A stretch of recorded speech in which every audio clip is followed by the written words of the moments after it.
Hi guys, it's me, HD, and welcome to this qualifying watch-along for the 2024 British Grand Prix weekend. Hope you guys are doing well on what is, in my part of the UK, a bit of a breezy but also nice day. But at Silverstone, which is quite far north of where I'm at, it is very, very wet. The F2 sprint race has just had to have been red flagged due to the amount of rain on the track. And yeah, it's been a very wet day so far and through the night as well.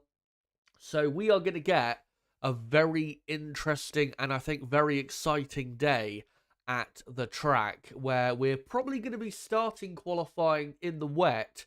But I don't think, looking at the weather radar, even though it's very wet right now, I don't think qualifying will finish in wet conditions. Looks like we're probably going to finish in dry conditions for qualifying. So with it progressively getting drier through the session, it should be a very topsy-turvy session itself. And I cannot wait to get into it. Of course, just under an hour and a half until the start of qualifying. And we've got plenty of battles through the field to look out for. Obviously, I'll go through what the performance of the teams has been so far this weekend, sorry.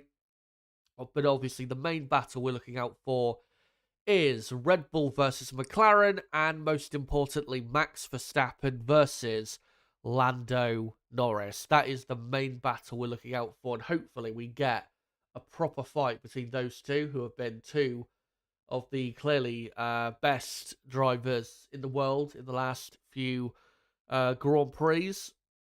And then after that, we've still got a very close field. Mercedes and Ferrari not separated by too much. Haas looking very competitive with their massive upgrade, which we'll get into later. Aston Martin looking a bit better. Alpine don't look too bad.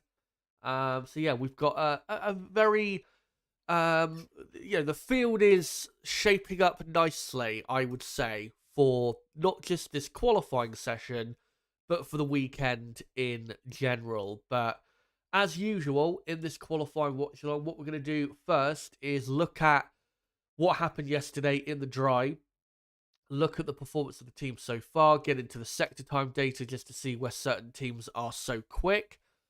And then, obviously, we'll go through upgrades for the cars. There is quite a few upgrades to go through, so we'll make sure to do that before we get to qualifying. And, of course, I'll make sure to go through my predictions for the session for, my full top 10. And then, obviously, I'll come to you guys and chat for a bit. And then, obviously, after that will be qualifying. And then we'll see what goes down at Silverstone. But hope you guys are doing well, no matter what time zone you're in, what part of the world you're from. I hope you're all having as best a time as possible. I hope you'll join me today in watching along and at least enjoying qualifying for the British Grand Prix of 2024. Also, as usual, there is a poll running at the top of the live chat where I've asked you guys, who do you think will take pole position for the British Grand Prix? Will it be Max Verstappen, Lando Norris, Oscar Piastri, or George Russell? Out of those four drivers, who do you think will take pole position for the British Grand Prix at Silverstone? Of course, I'll get into my predictions soon, but it's definitely not a sure bet in terms of who is going to get pole position. And we've seen that really in the last, few races now, that you can't say for sure who is going to take pole. Obviously in Austria, it was pretty dominant towards Max, but going into the session, it was looking close. In Spain, it was very close between Lando and Max, with Lando taking pole. Canada, it was obviously very, very close because Russell and Verstappen ended up doing the same lap time in Canada.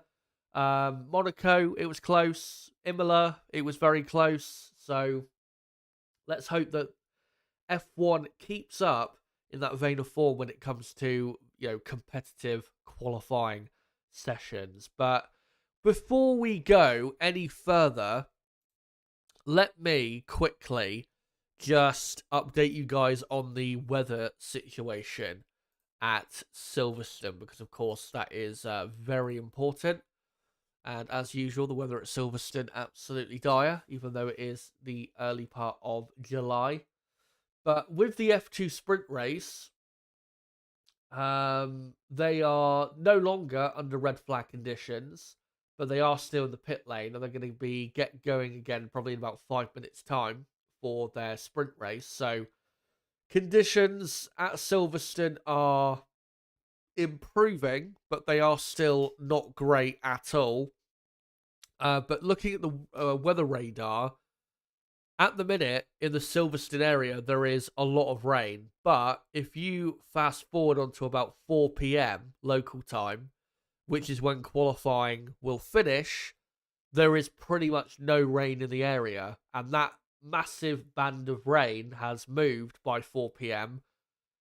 just off, the east coast of England. So by the time we get to the start of qualifying, the rain should just about stop if it is still raining. And then again, as the session goes on, it will get drier each lap. And then by probably the end of qualifying, it will be either, intermediate but almost dry conditions, or it will be dry conditions, but maybe not perfect dry conditions. So we will see how, the weather plays out over the course of the next, few hours. But looking at the weather radar that I trust, the BBC weather radar, again, very wet at the moment, but once we get to when qualifying starts, it should get drier as the session goes on. So yeah, we'll see if that does indeed happen, and hopefully it does. I don't want it to be too wet to the point where we don't get any running, or we get a lot of delays, because that's not what we want. Obviously, having a wet session is fine, and it is normally exciting, but it's the delays that really can hamper things. But also in dry conditions, I think we've got already a very competitive field, so I don't think it matters whether it's dry or wet as to whether qualifying today will be, exciting. But let's get into the, what happened yesterday in what do you call it? In practice 2. Practice 2 taking place in overcast, almost rainy conditions. The rain, I think, did come after the session. But it was Lando Norris topping the session on a 1:26.53, tenths of a second clear of his teammate Oscar Piastri. Brilliant pace from Lando, who is at his absolute best right now. There is no doubt about that. Piastri doing about the best he can in second place, but McLaren, no real surprise, look very, very quick here at Silverstone. By the way, the weather at Silverstone right now, it is still wet on track, very wet on track, but it has stopped raining for the time being. So, yeah, I'll let you know if it, does rain heavily again. Sergio Perez, big surprise, ended up in third place. Now, it shouldn't be a big surprise, Perez being in third, because he's in a Red Bull. But with how poor he's been in the last few races, you wouldn't have expected Perez to just suddenly be up in third place. So yeah, that is very interesting that Perez just suddenly, out of nowhere, has that pace in the bag. But you may be thinking, looking at these practice 2 results, that McLaren have got the clear advantage. They are clearly going to be quicker than Red Bull, if it's in the dry qualifying, and clearly are the favourites for pole position. But of course, Max Verstappen, we know, can go a few tenths of a second quicker than Sergio Perez. But how much quicker can he go than Perez this weekend exactly? We'll have to find out, of course, in qualifying, whether dry or wet. So I still think it is a very close battle between Red Bull and McLaren and Max and Lando in the fight for pole position. And that's, Sergio Perez being in third confirms that Red Bull are absolutely in the fight for pole position. It all depends on Max, nailing his laps and, making sure he's comfortably ahead of his teammate to then be at least on the pace of Lando in the McLaren, who are looking very strong. And also, no surprise, I said this would happen last week when I talked about McLaren's upgrades that they brought at the Red Bull Ring. Those upgrades showing a bit more here, their effect, let's say. And yeah, McLaren looking, I think, even stronger maybe than people expected here at Silverstone. And then after Sergio Perez, Nico Hulkenberg up in fourth place. And maybe today that might not be a fluke, that fourth place, because Haas have brought a massive new upgrade package, which we'll get into later, and we'll go through all the new parts they've brought to the car. And if that upgrade has truly improved the car by, let's say, half a second, Haas really could be very strong top 10 contenders this weekend. And in the rain, Nico Hulkenberg, we know, is a very good wet weather driver. Haas could end up with a top 5 or a top 6 today. It is absolutely possible. As long as that pace they showed in practice too is maybe not their absolute legit pace, but it's not far from their legit, pace and position. But yeah, Haas are, I think, really the team to look out for in qualifying, because I think they could cause a real shock in qualifying today. And then you've got Leclerc in 5th, Hamilton 6th, Verstappen 7th. Verstappen did his soft tyre runs a bit earlier, I think, than other people, so that's why he was quite far down. But we know, of course, that Max is going to be able to go, quite a bit quicker. Carlos Sainz in 8th, Lance Stroll 9th. Lance Stroll in both practice 1 and practice 2, quicker than Fernando Alonso, so Lance looking good. And then George Russell in P10. I think we know Russell can go a bit quicker.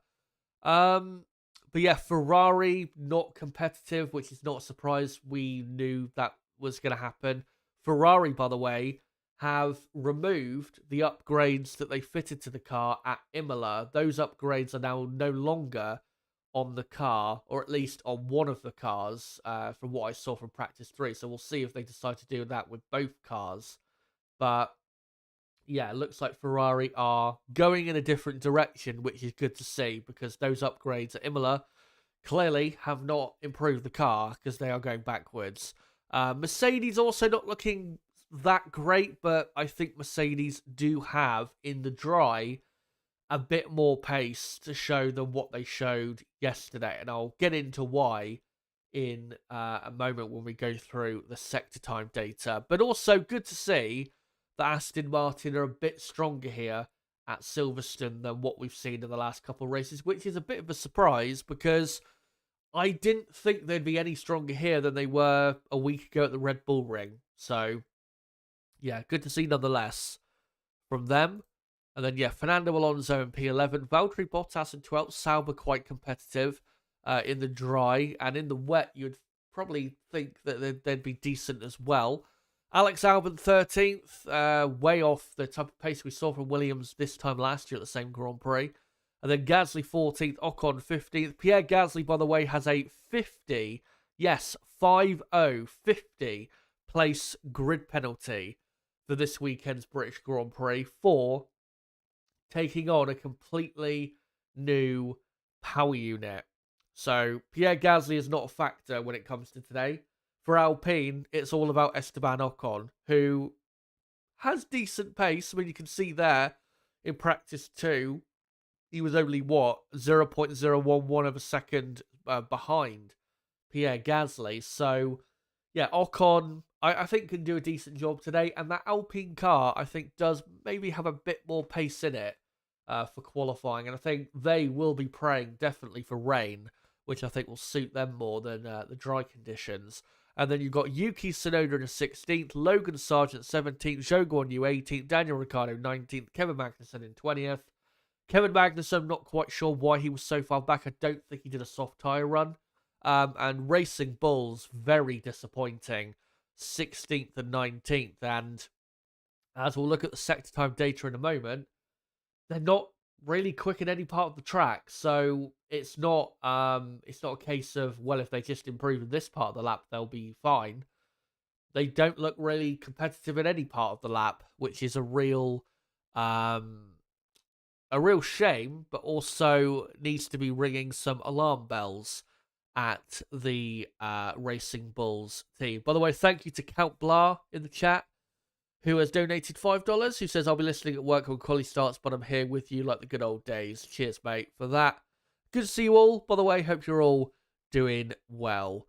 So yeah, those are the practice 2 results. Let's get into the sector time data, though, because there are some sectors that were quite interesting with how it ended up yesterday. As, by the way, the F2 sprint race has got back underway, and conditions definitely better than they were about, 20 minutes ago or so. So the first sector, which at Silverstone, you've got obviously the flat out turn 1 and turn 2, and then turn 3 and 4 is like a medium to slow speed chicane, and then after that you are flat out for the rest of the sector. McLaren, no surprise, they have the best pace in sector 1. The area that McLaren are most, I wouldn't say most good at, but the area where they're exploiting Red Bull the most is in those medium and slow speed corners, where we know the Red Bull in medium and slow speed corners is not anywhere near as strong, but the McLaren able to maintain a very good level of speed, and that's why in Sector 1 McLaren's so competitive, a tenth of a second clear of the next best team being Haas F1. Very surprising, Haas to be this quick in the first sector, but good to see nonetheless. Aston Martin then third quickest, very unusual top 3. Ferrari fourth best, 0.2 of a second off though McLaren in that first sector, which, to be honest, when you look at the first sector and again the corners in it, you wouldn't really expect Ferrari to be that far off in just the first sector. You'd think they'd be maybe a tenth off at worst, but 0.2 of a second off is, quite bad. Sauber, not too bad. Red Bull, obviously not great, but they will improve in the first sector in qualifying. I have no doubt about that. Probably won't be as strong as McLaren, who I think will always be stronger in the first sector here. I think the middle sector is definitely where Red Bull are going to be at their strongest. So, yeah, we'll see how Red Bull improve in Sector 1. And they got Racing Bull 7th, just ahead of Alpine and Williams. And then Mercedes-Benz, last of all. And that's why I said a moment ago, they've definitely got more pace in the bag to show, because there's no way in qualifying later they're going to be, whether it's wet or dry, there's no way they're going to be the slowest team in the first sector. And with the car they've got, there is no reason for them to be the slowest team in the first sector. They should be at worst in the top 5. So, yeah, I don't understand why they were so slow in Sector 1 yesterday. Maybe too many mistakes into Turn 3. Who knows? But, yeah, they were factually the slowest team in Sector 1. And that's really the only sector where you could say they're, or where they really should improve. They should be, probably at least a couple tenths of a second quicker in Sector 1, but you could probably argue a bit more than that. But Sector 1 is important, probably more important than the final sector by a slight amount, but the middle sector is really where it's at. It's the longest sector on the track, and this is really where you get to see the difference between, the cars through the lap. And McLaren and Red Bull, no surprise at the very top. McLaren half a tenth quicker than Red Bull, but it's the Red Bull of Sergio Perez. So makes me think that Red Bull have definitely got a very good car in that middle sector in the dry. But in the wet, maybe it's going to suit McLaren more. So we'll have to see how that works out. But I think in dry conditions, I think in the middle sector, Red Bull, I'm expecting to have the strongest pace through there. Because as we saw at the Red Bull Ring, as we saw in Barcelona, in the high-speed corners, the Red Bull is still the best car on the grid. Where the McLaren, as I said a moment ago in the first sector times, Where the McLaren can exploit the Red Bull is in those medium and slow speed corners, which is why Sector 1 and Sector 3, to a degree, is really, parts of the track where McLaren can, if Red Bull do have an advantage over them in the high speed corners, that's where McLaren can make up a bit of time to make it about equal the type of pace with Red Bull. So yeah, Red Bull, I think, once we get to qualifying, if it is dry Q3, I think Red Bull are going to be the strongest in the middle sector. But McLaren still looking very good, which is no real surprise. Third best though, and really encouraging given their upgrades, is Haas F1, because with those upgrades they have brought, this part of the lap, the middle sector where you've got, Copse, Maggots, Beckett's, Chapel, all those corners, this is the part of the lap where progress from upgrades really would show, and clearly it has, because before this weekend, they would have no right to be quicker than Mercedes, Ferrari, and Aston Martin in this part of the lap. So, Haas, clearly the dark horse of this qualifying session, and maybe race weekend, you could argue, here at Silverstone. We'll see truly what their pace is in qualifying. I really hope they can deliver some strong pace. But yeah, Haas, watch out for them. They are looking very, very good. Mercedes, I think their pace is as expected. We know their car in the high-speed corners is not the same level as McLaren and Red Bull. That's still what is separating them from being on the level of McLaren and Red Bull. So, yeah, I can't really complain about their pace. They just need another big upgrade to Mercedes-Benz to get to that level. Aston Martin, bit stronger in the middle sector than I would have expected coming into this weekend, which is a positive. Ferrari, sixth best team. How bad is that? Even worse than I expected coming into this Grand Prix. Maybe it'll be a bit better in qualifying, but I do not have good hopes for Ferrari going into this session. I don't think, really, they've got a chance of being in the top 5 in qualifying, which is just incredible to say, because again, 5 weeks ago, they dominated the Monaco Grand Prix weekend. And now we come to Silverstone and they are probably going to be lucky to be on the 3rd row. It's just remarkable how far they've dropped off. Sauber, not too bad. Alpine, probably would have expected a bit more pace from them given what they showed back in Barcelona, and even to a degree at the Red Bull Ring and the high-speed corners there. So, yeah, Alpine, maybe they could do better by maybe a 10th of a second or so. So maybe, Alpine, we could see a bit more from them. Racing Bulls, 9th best, not good enough from them. And Williams, 10th, also not good enough, but more so expected with the Williams team. But yeah, in the middle sector, it's looking mostly as expected, except for obviously the wild card there being Haas F1. And then the final sector, which is the you got the DRS straight, the hangar straight, going up to Stowe Corner.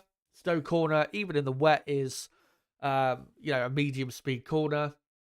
And then of course you've got the final chicane before you end the lap. So I would say it's very similar to the first sector is the final sector here at Silverstone. And no surprise again, McLaren the quickest.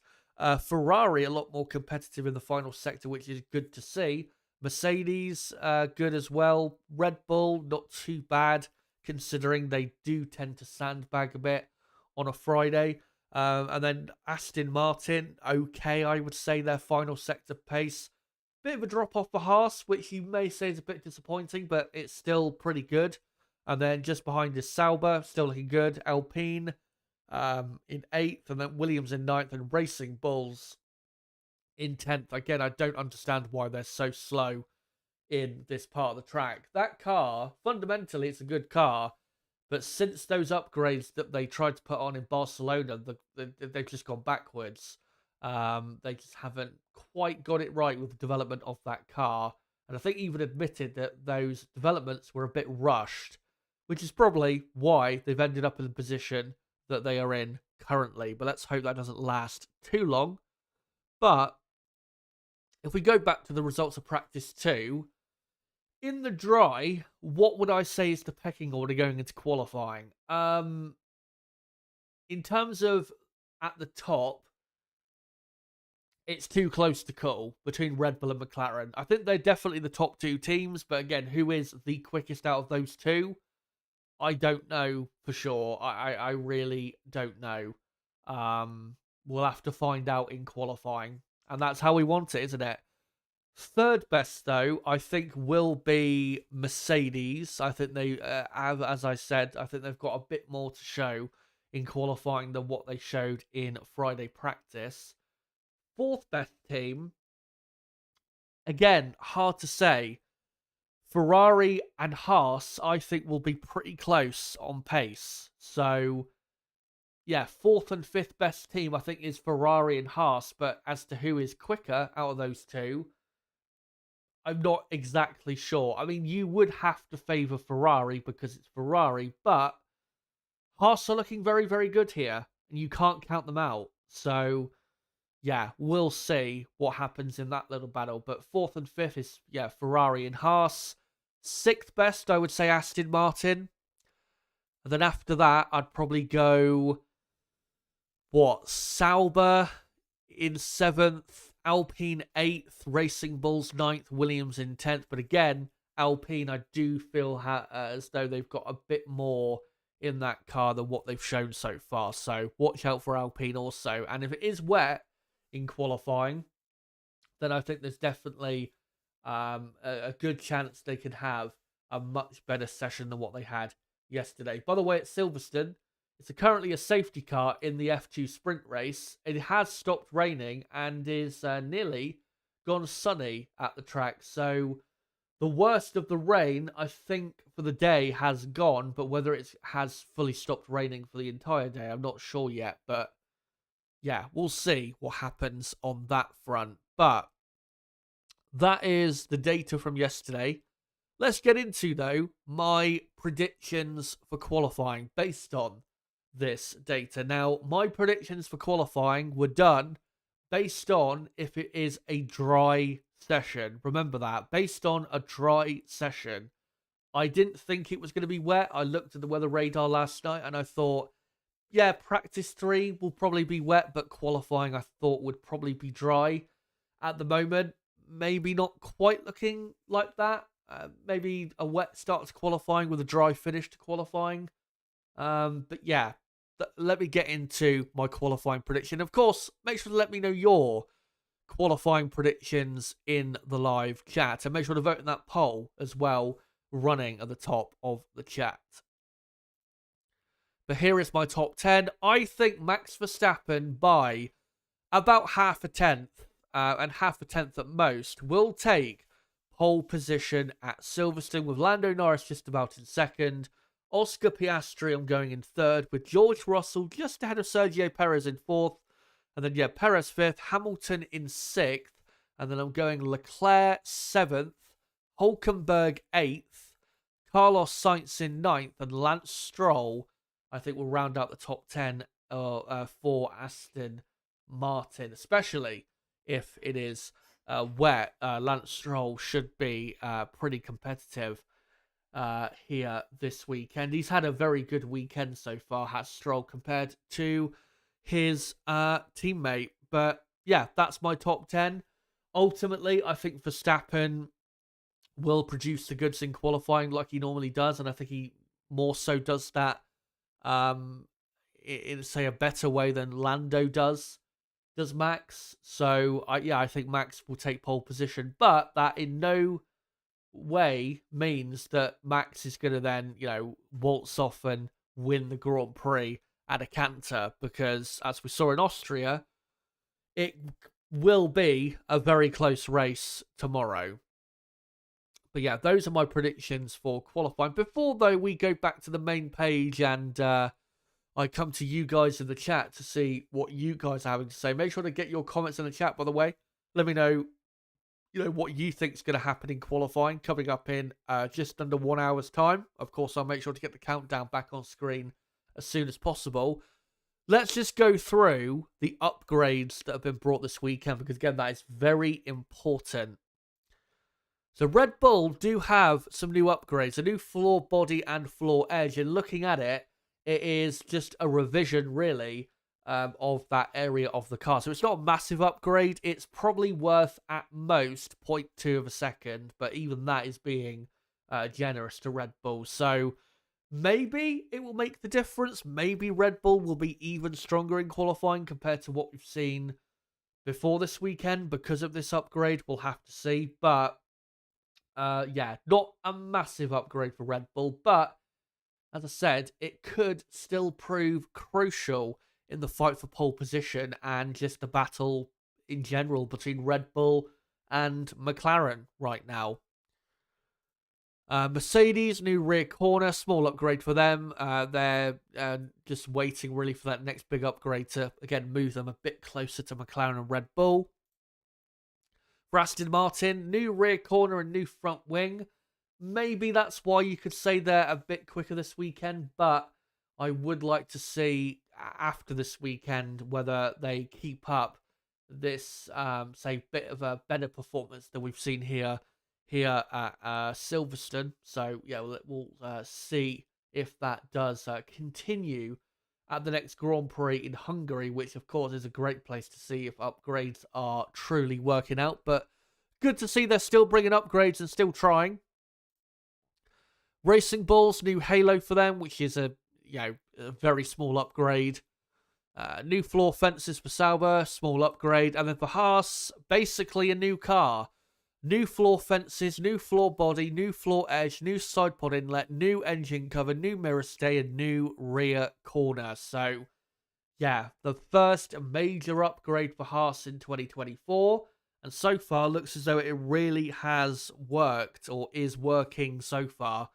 And if it does work out properly, this upgrade, it should, I think, probably give them, around a track like this, probably an extra half a second per lap, at least in qualifying. I mean, we still know in the race they're not as strong as they are in qualifying.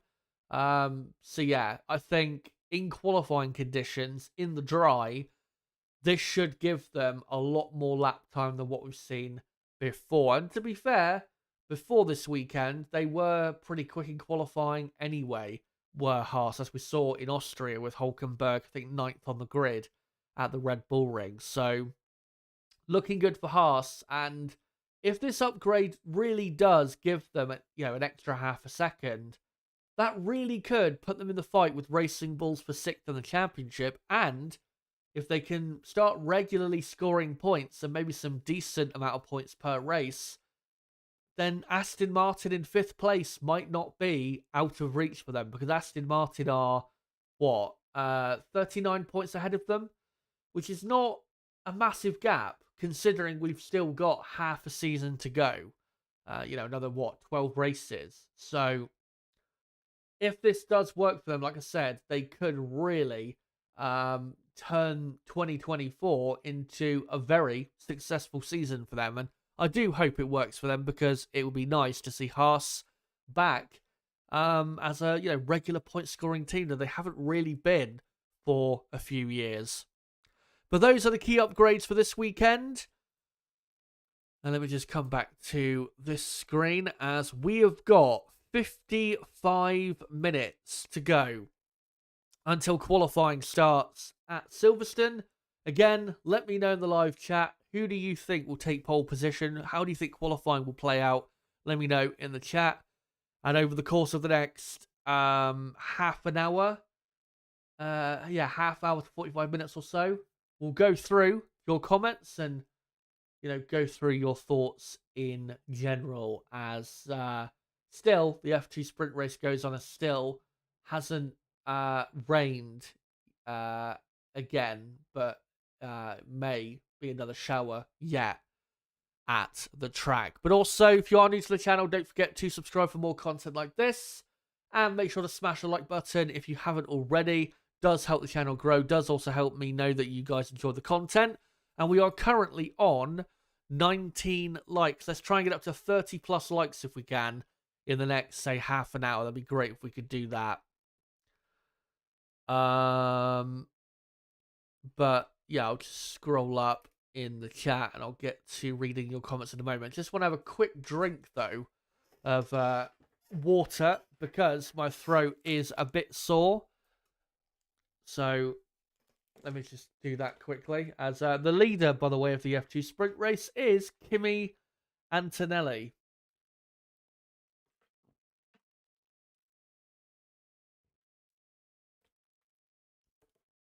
Who is heading for his first win in Formula 2 if he does take this, which I think he will, because he's pulling away from Zane Maloney in second. He's about 3 seconds clear of him with about, 6 laps to go? Yeah, he should be fine. As Prema, who, of course, their two drivers, Antonelli and Behrman, the strongest driver lineup on the grid, I still think, even though, the season has not been great overall for them. Looks like that team is finally starting to get their act together because Behrman won the sprint race in Austria, and if Antonelli can win this, then maybe they can still have a say in the in the championship. But talking of Oliver Behrman, it was officially announced a couple days ago that he will be racing for Haas F1 in 2025. Alongside, we will see who alongside he will be at that team. Probably, I was going to say probably Kevin Magnussen, but I'm not sure it will be Kevin Magnussen. But, there is a few options for Haas. It could be Kevin Magnussen. It could be Valtteri Bottas. I've heard the rumor of Zhou Guanyu, which I really hope that's not true because I don't think Zhou deserves to be on the grid. Never mind that team. But yeah, we'll see where he or who he ends up partnering at that team as we are looking at I think Victor Martins in the F2 sprint who's just got spun round by someone. But yeah, let's come to your comments in the chat for a bit. And hello to Astro. Good to see you, mate. Hello to Brabham. And everyone in the chat. Astro saying, hoping Piastri gets pole tonight. I think, to be honest, with Piastri, I think he has a better chance of pole in wet conditions. Because in the dry, his teammate has looked clearly superior, which is not a surprise. Lando is very quick at this track, but with also Max and Red Bull looking probably quick, I think, yeah, probably Piastri in dry conditions. I think the best he can do is third place, but in the wet, if he pulls off the right lap at the right time, there's no reason why he can't take pole. And then if he takes pole, who knows what he can do after that. But just to clarify, because you may be wondering, will I be live for the race tomorrow? I will be live for tomorrow's race only if the front row is Max and Lando. Doesn't matter which order it is. Whether it's Lando on pole or Max on pole, doesn't matter. As long as the top two in qualifying today is Max Verstappen and Lando Norris, I will be live tomorrow for the race. Because looking at the long run data, if we do get a Max and Lando front row, we should get a race long battle for the win in dry or wet conditions. So yeah, I can confirm that if it is a Max and Lando front row, then I will definitely be live tomorrow. And if I am live tomorrow, I think Nib, my co-commentator, will be with me as well for the race. But we'll see what happens, whether that does end up happening. And that is my hope, is that we do get Max and Lando on the front row, no matter who's on pole.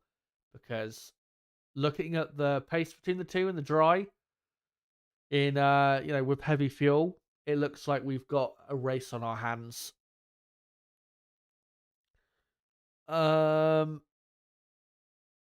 Astro says Lewis could be magic at home too. Think he might pull out something extra special this weekend. I mean, maybe in the wet conditions, but I think in the dry, I still think his teammate George Russell is likely to be the quicker driver, because we've seen this season Russell has normally been quicker than Hamilton, and Lewis hasn't really lit up the timesheets this weekend. I mean, Mercedes were very quick in practice 3 in the wet, but was practice 3 a representative session of what we're going to see in qualifying?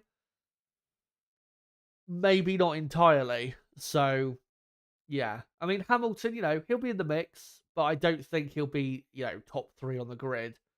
I think that would be a surprise. I think even his fans would be a bit surprised with that if he was in the top 3 on the grid.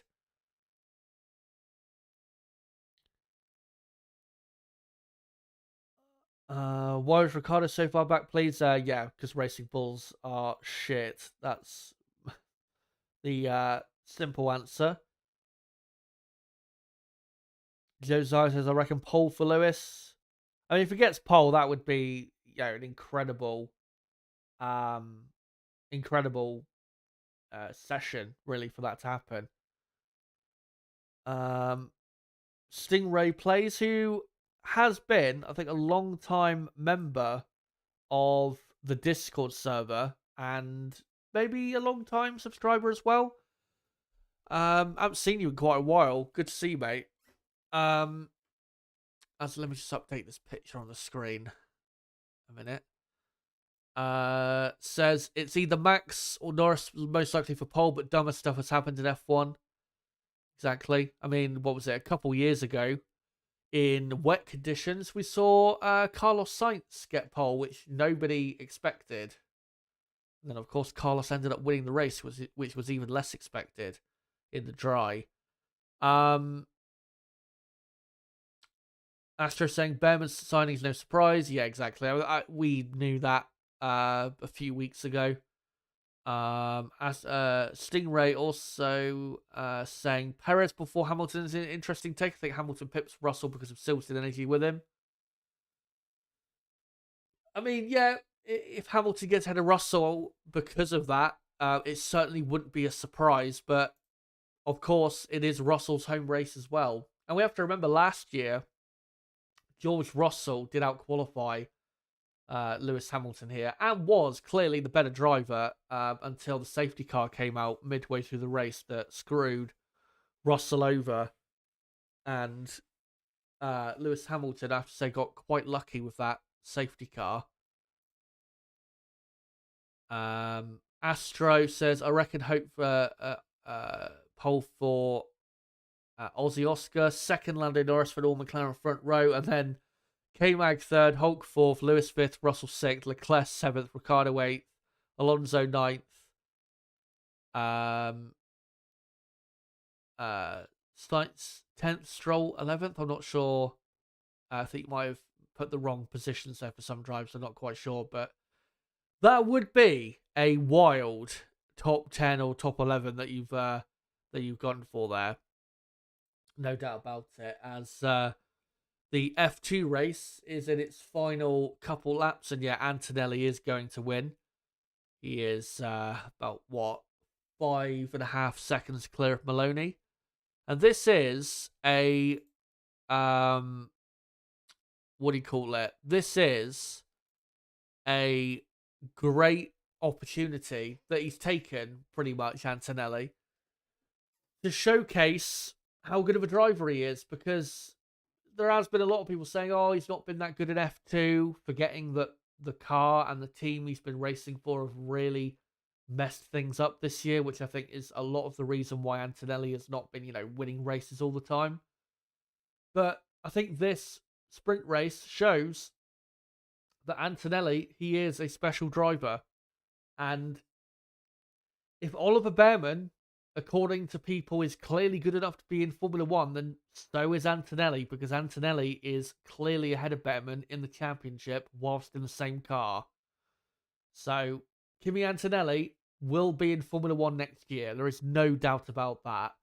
And as far as I'm concerned, he should be in the Mercedes car next year, because he is the perfect replacement for Lewis Hamilton.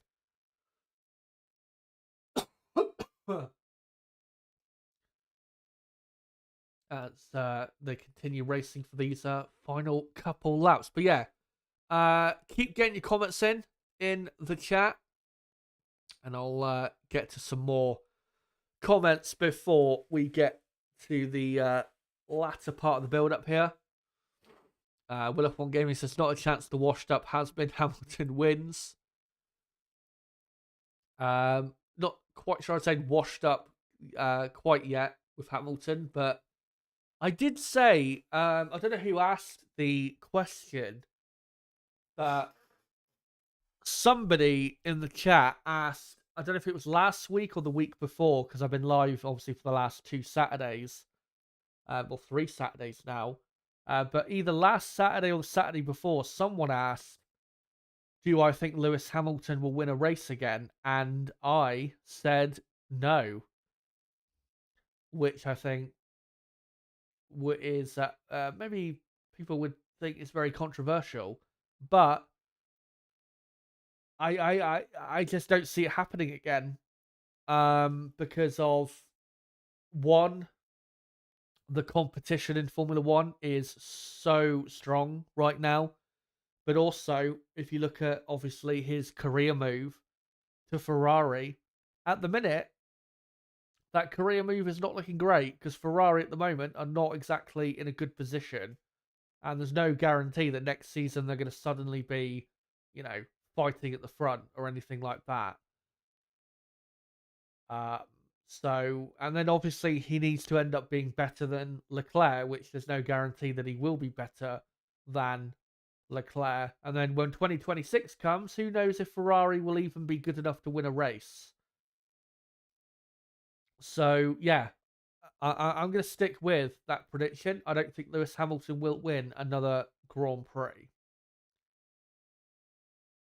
As the F2 boys are on their final lap. And we've got Bortoleto racing his teammate Miney on this final lap for the final podium position. Bortoleto, of course, the reigning Formula 3 champion.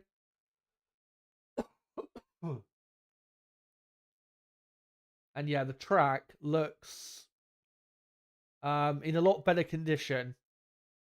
And if qualifying started now, then they'd definitely be on the intermediate tyres. But I don't think it would be too long until dry tyres, to be honest. Because there is definitely a dry line appearing at the track, which is good to see. But yeah, let's see if there's any more comments in the chat. Stingray says, yeah, been around a while. Chance used to league race you and Nibs seasons ago in 2016. Yeah, I remember. Well, in NORL. That was feels like an eternity ago, but it was what, 8 years ago. How mad is that? Yeah, absolutely mental. As Bortoleto still madly trying to pass Miney for the final podium position, but doesn't look like he's going to be able to do it. Silverstone, in league racing for me, was a track that was normally my best track. In that NORL league, I ended up winning at Silverstone twice in 2017 and 18. As Andrea Kimi Antonelli wins the sprint race by a country mile as the two Invictus cars end up almost crashing into each other, but Bortoleto ends up just about stealing the podium. But good to see Antonelli finally get that first win in F2. And like I said, he will be a Formula One driver next season. There is no doubt about it. Because, again, if Behrman, his teammate, is clearly good enough, then Antonelli is definitely good enough. Because Antonelli has been better than Behrman this year. As there you go.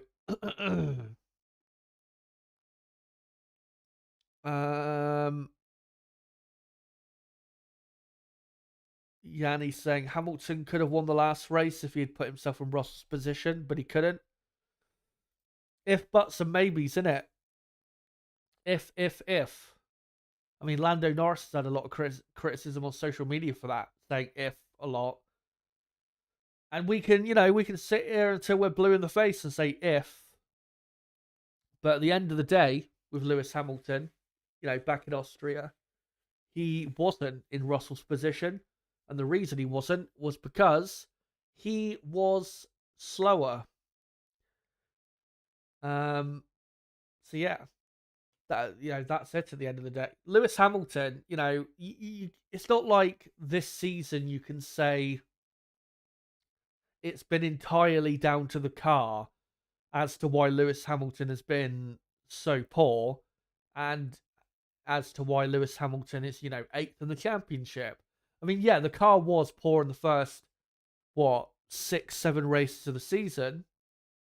But since the Canadian Grand Prix, they've had a front-running car, and Lewis has still not been competitive enough. I know, obviously, in Spain, he ended up on the podium, which was, I would say he was a bit fortunate to get, mostly because that podium came about because his teammate was put on, different tyres that were maybe not as suiting for that current time in the race. But, in the other couple races in Canada, Russell was easily better than Hamilton. And obviously in Austria last week, Russell was, the clearly faster driver. So, Lewis Hamilton and maybe Lewis Hamilton fans can complain all they want about, the car, but your first job as a driver is to beat your teammate, and he hasn't done that. So that's the main issue for Lewis Hamilton. But one thing I'm going to do quickly is just mute my microphone and clear my throat, because you might be able to hear that my throat not in great condition. Got a bit of a cold, to be honest. But yeah, let me just mute myself so I can clear my throat, and I'll be back in a moment.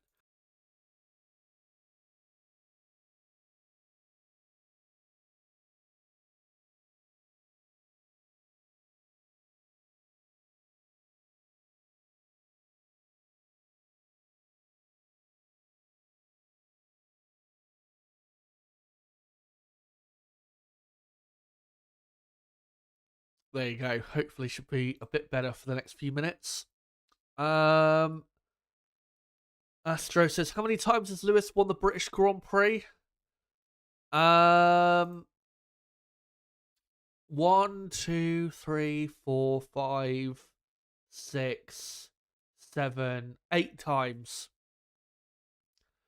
I think he's had 8 race wins and 7 pole positions, I think, which is, an incredible record, but not surprising either, because for a driver of his quality, you would be expecting him to always be strong at Silverstone, but also, with the cars he's been in, it's or was inevitable that he was going to grab many race victories around this track. But I will say as well that with Silverstone, this is a driver's circuit where normally the very best drivers on the grid show why they are the very best drivers on the grid around this circuit. So That's why you end up getting, Hamilton winning here 8 times.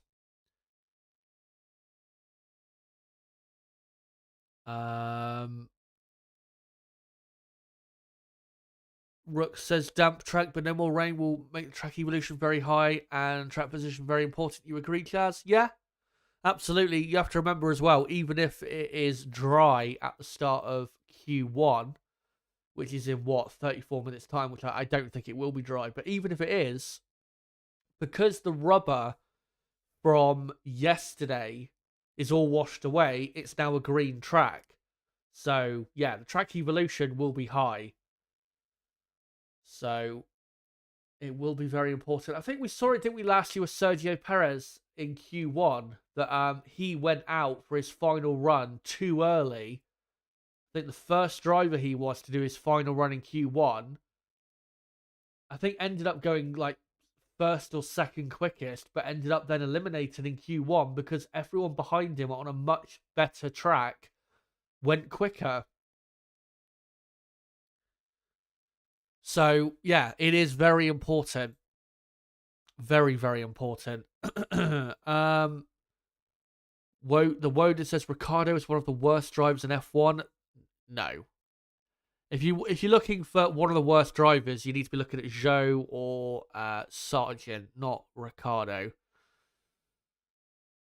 Stingray says, to be fair, I do think Norris threw Austria away. Obviously, the contact is 100% Verstappen, but Norris basically refused to put his head back on once he got pinged for track limits after the big send.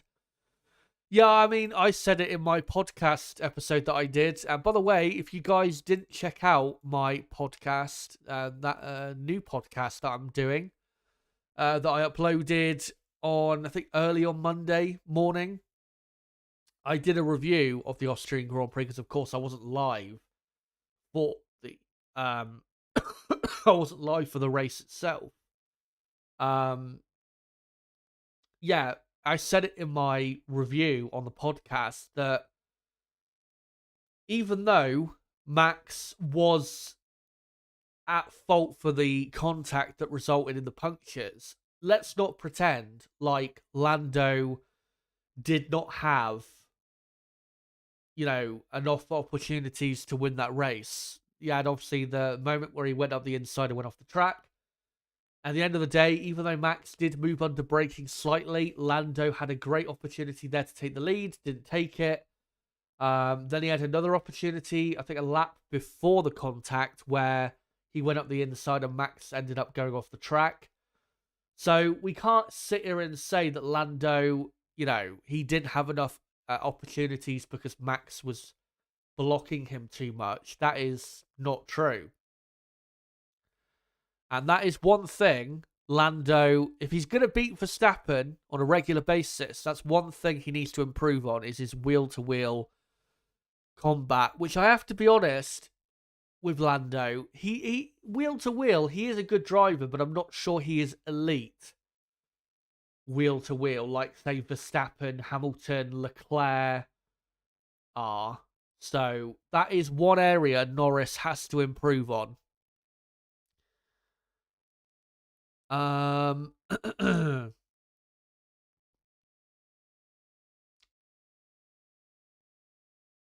me see if I can find some other comments here.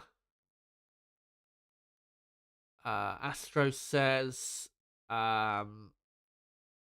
cheers, Chazza. That's even more than I was expecting. A couple more wins here, and Lewis will have 10. Hoping that could actually happen. I don't think it will. The Woden says, disagree. I think Silverstone is more car than driver. That's not what I meant. I didn't mean that the driver is more responsible for the performance of the car here than the car is. What I meant is normally the best drivers perform at this track. I didn't mean that, the drivers are mostly responsible for the pace at this track. That's not what I meant. Looney Classic says Lando needs a win tomorrow. He has the car now. He needs to show up. Exactly.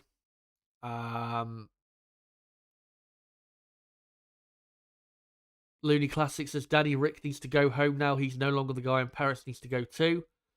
I don't really understand why you guys are saying this, because if you look since, if we look in the last 3 or 4 races, Ricardo's been better than his teammate Tsunoda. So, I mean, yeah, maybe you could say, yeah, that's only the last 3 races, but look at the season overall. Yeah, season overall, Tsunoda has been better, but right now, as of the last 3 races, Daniel Ricciardo has been better than Tsunoda and is performing about to the level I think the team were hoping from him. So, as it currently stands, Ricciardo is doing a good enough job. Um,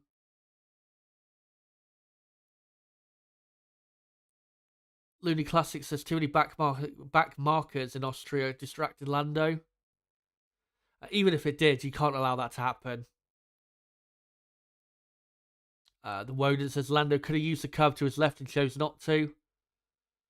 True, and even Yanni says yes, Lando could have used the curve, but was the same thing happened last year with Sainz and Max. Max was on the outside and Max took the curve and there was no contact. I mean,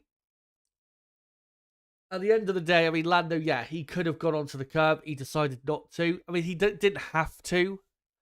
And again, I do think Max was more, or the most responsible, let's say, for the contact that happened. But as I maintained in that podcast episode, and I still maintain, I don't think it was worthy of a penalty. I didn't see it as a clear, yes, you have destroyed someone's race. For me, it was just a racing incident, but there you go. But I'll let you keep your comments coming in, as I'm just going to quickly update. Or not update, but I'm going to quickly repost the stream link out so we can get some more people on. So let me just quickly do that. Come join us here to watch along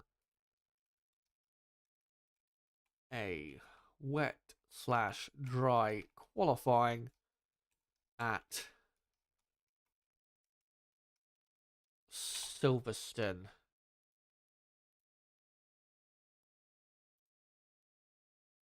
So there you go. That should be all good. Yep, it is.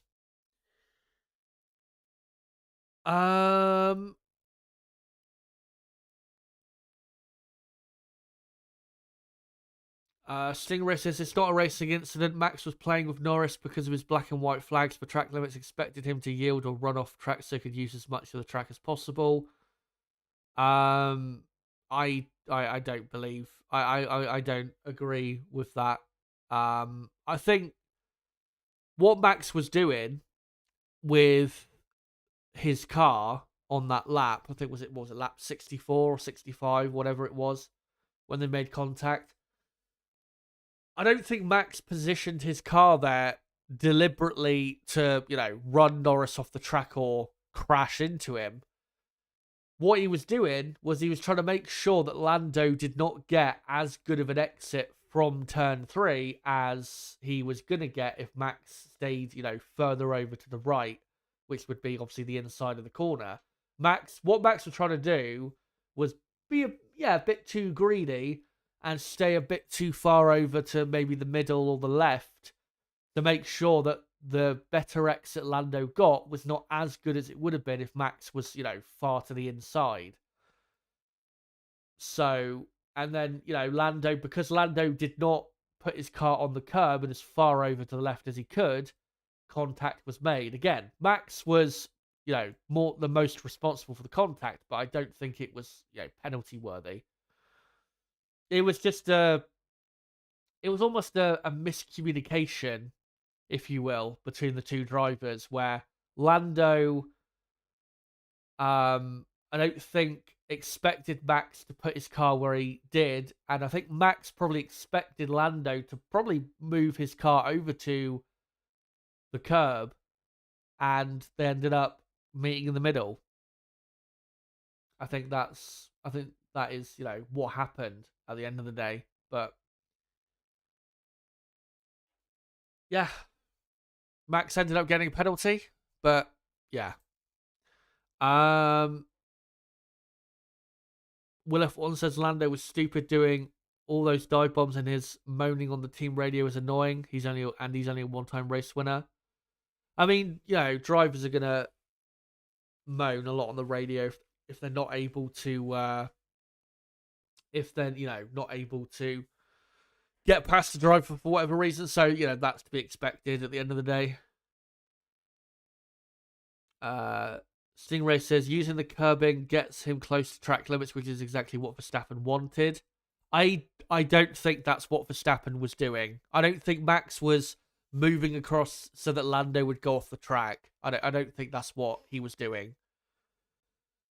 He would, again, I think, as I said, I think he was moving across as far to the left as he could get away with, as much as he thought he could get away with, to prevent Lando getting as best an exit as possible. I think Max already knew, and maybe was already told, that Lando was going to get a penalty for the track limit violations he already had.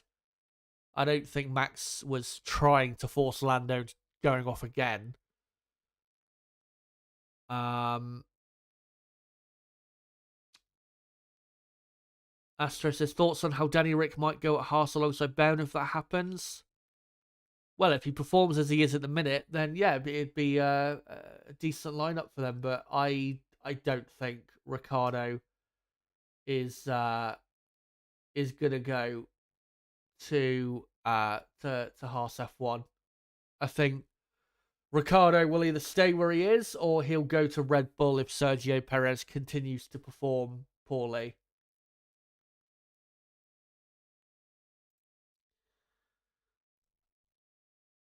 Todd says, I hope Ricciardo goes to Williams and Lawson replaces him. Then if Sergio keeps underperforming, they put Sainz in that car. I don't think Carlos Sainz is not going to be at Red Bull. No chance. I think Red Bull have already said that there's no chance that Carlos is going to be racing for Red Bull. Because of what happened, back in the day with, Toro Rosso when it was Verstappen and Sainz in the same team. It's just not going to happen. So, yeah, Carlos, his options, Carlos, are what? Audi or Williams or Alpine. Looks at the minute like he's going to go to Alpine, which I think, honestly, is the worst possible choice for him, because Alpine have been dreadful for years, and I don't think they're going to get any better post 2026. So I think Carlos is making a massive mistake, but at the end of the day, what he decides to do is what he decides to do. But I think his management team, I think, have really fucked up this his negotiations.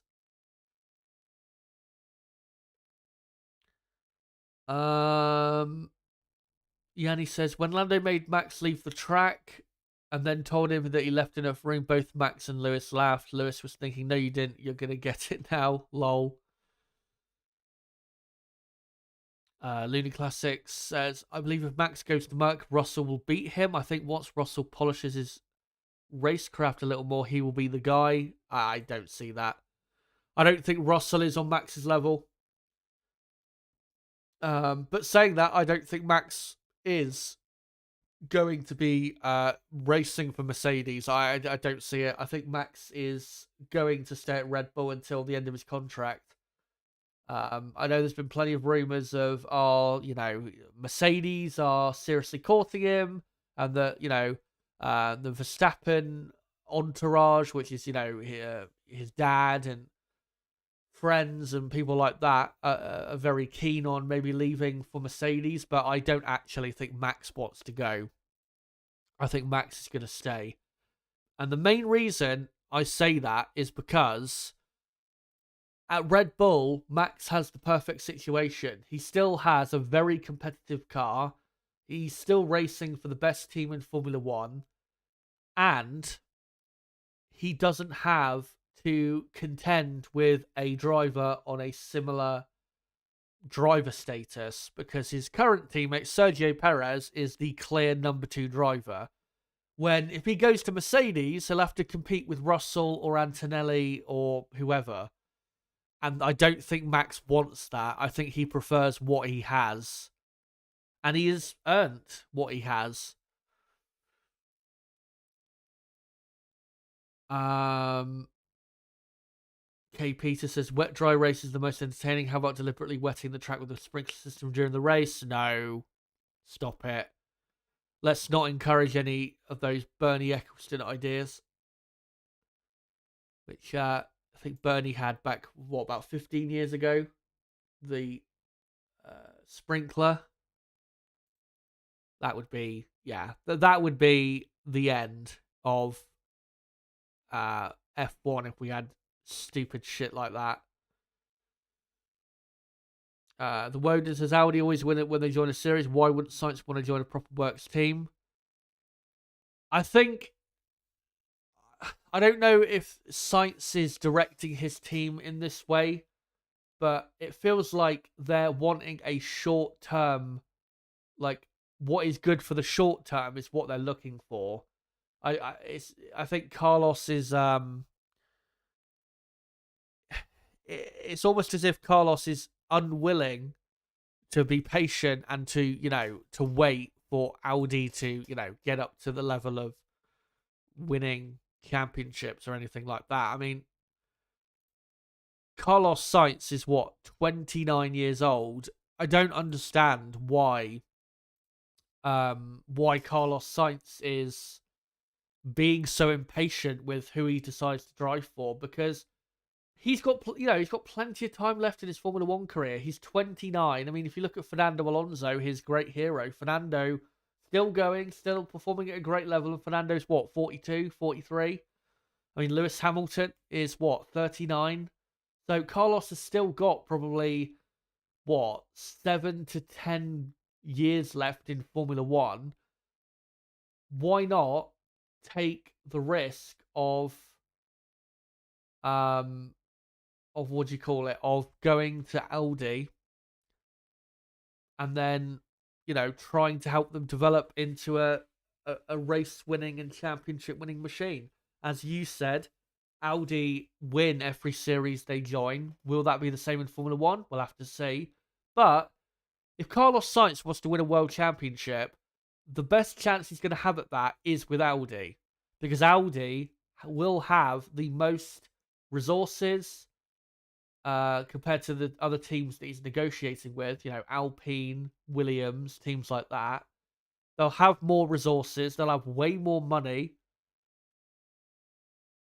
and realistically, more chance of ending up on top in Formula One, whether it's at the end of this decade, the start of the next decade, who knows.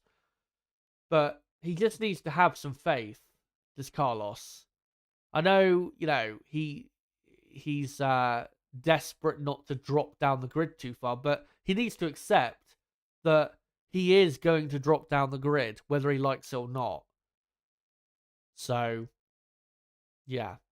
If I was his agent, I would be negotiating only with Audi for, obviously for 2025, it'll be Sauber and then become Audi in 2026. But like I said, if I was his agent, I would only be negotiating with Audi, because that is the best option long term for Carlos Sainz. But for some reason, he or his management team, they don't see it, and I don't know why.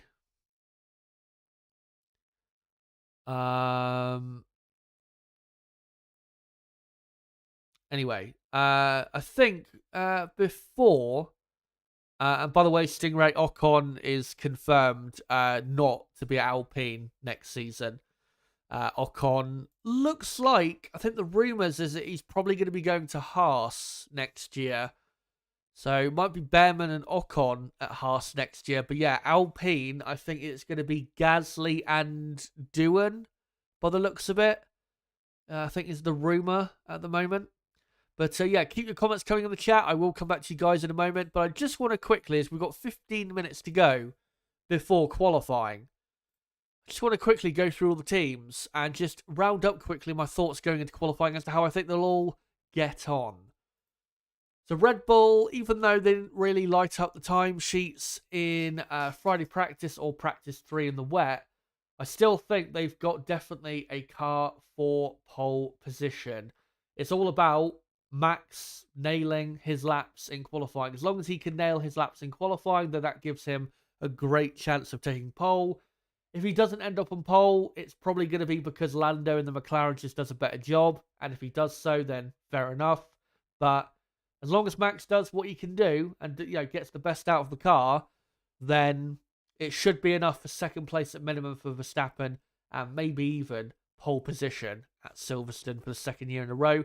Let's hope Sergio Perez keeps up his stronger performance that we've seen so far. Really would help his case going forward, given that there are still rumours that even though he has a contract for next year, Perez, that he still might not be on the grid for Red Bull next year, given his current performance level.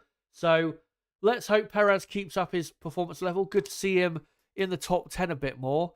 But whether he'll actually keep it up, we'll have to find out ultimately in qualifying, which has been his massive Achilles heel. For McLaren, they look very, very quick. In dry conditions, super quick are McLaren. Norris and Piastri getting the absolute most out of the car, both drivers on form. By the way, at the track, at Silverstone right now, the sun has come out. So we might see, we might see a dry start even to Q1. So it might be a dry session here at Silverstone. But yeah, McLaren, they have definitely got a great chance of pole position. It all comes down, I think, to Lando Norris. If he gets the absolute most out of himself and the car, then I think probably, can take pole position. But as we have seen this season, qualifying, I mean, it's been great for Lando. Lando's had some great qualifying results this season, but hasn't always, when it comes to that fight for pole position, delivered. Obviously, Imola didn't quite deliver a better lap than Verstappen in qualifying that weekend. Monaco didn't quite deliver. Obviously, in Austria last week, Max was much better in qualifying. So we'll see if Lando can do, say, what he did in Barcelona a couple of weeks ago and get the absolute maximum out of his car and himself. Hopefully he can, to make it a exciting front row of the grid for tomorrow's Grand Prix. And yeah, Oscar Piastri, as long as Piastri can end up at least third, then I think that's good enough for McLaren. For the Scuderia, they are not looking good. Whether it's dry or wet, their car is slow. They have, I think, probably at best the fourth best car on the grid. If they qualify inside the top 5, I think they would be very happy with that, even though they're probably not going to maintain that tomorrow, whether it's dry or wet. Ferrari are in trouble, even though they may have removed the upgrades from Imola that may have been slowing the car down. Doesn't look like it's going to have a massive effect for Ferrari in a positive way. So yeah, if you're a Ferrari fan, do not expect anything for this session, because I don't think you're heading for anything really to shout about in qualifying today. Mercedes should be a bit better than practice yesterday. I think they'll probably be third best team. I think definitely fourth and fifth on the grid is possible for them, as long as the two drivers, get the most out of the car. So we'll see if they can do that. They were looking very good in practice 3, the two Mercedes drivers. So we'll see if they can keep that up. But yeah, the Mercedes car should be okay, should be quicker than the Ferrari car. It's looked mostly quicker than the Ferrari car around this track. So yeah, Mercedes should be okay to beat the Scuderia, but I'm not quite sure they're on the level of Red Bull or McLaren. Into the midfield, Aston Martin looking a bit stronger this weekend and probably could get a car into the top 10, which is good for them, and that's got to be their aim. Just make sure to get at least one car into the top 10, and then go from there and try and get some points tomorrow. Lance Stroll has looked quicker than Alonso so far this weekend, which is quite surprising. We'll see if he keeps that up. Racing Bulls, very slow this weekend. I don't think they've got a chance of being in the top 10 at all. Alpine a bit weaker this weekend than I was expecting. Pierre Gasly, once again, not going to be a factor in qualifying because of his massive grid penalty. So it's all down to Esteban Ocon to try and get the best result for Alpine. And maybe he can get to maybe 11th or 12th on the grid at best. But I think the top 10 might be just a bit too far away for Alpine here. Williams, not quick at all. Look like they've got about the slowest car here, unfortunately. Sauber, looking good with Valtteri Bottas. Not so much Zhou Guanyu, but yeah, not too bad so far this weekend. So let's see if they can keep that up and maybe get a car into Q2. And the dark horse for qualifying, Haas F1. Massive upgrade they brought this weekend. Looks like it's working. Let's see if they keep performing at a very high level. Watch out for them. Nico Hulkenberg, 4th in practice too. And we'll see if he keeps that up. A quick reminder, this is my qualifying prediction for the dry. Max Verstappen, I think, will take pole by half a tenth from Lando Norris in 2nd. Oscar Piastri 3rd. Russell 4th. Perez 5th. Hamilton 6th. Leclerc 7th, Hulkenberg 8th, Sainz 9th, and Lance Stroll in P10. Let me know if you agree or disagree. As we have got about 9 minutes to go until qualifying begins at Silverstone, and it is a dry track now at Silverstone. As let me just get rid of that timer because it's a minute late. So let me just update it. There you go. Yeah, 8 minutes to go. And yeah, the track is now pretty much bone dry because the sun has come out. It's a lot warmer now at the track. And I think the rain for the day has now cleared. So that is good for any teams or drivers that were hoping for dry conditions.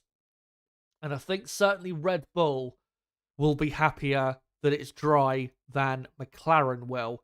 I think McLaren would have hoped for wet weather, to be honest.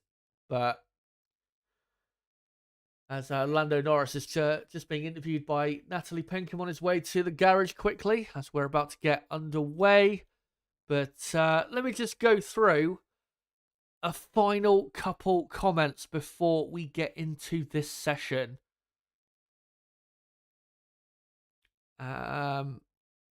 Robert Perkle saying 159 votes in the poll and still only 31 likes. You tight ones need to hit the like button.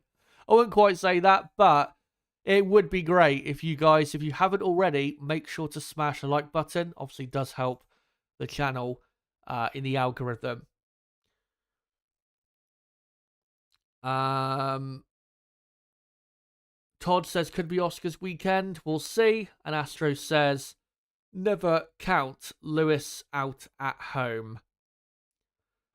As a reminder, of course, that poll is still running at the top of the live chat, where I've asked you guys who will take pole position for the British Grand Prix of 2024.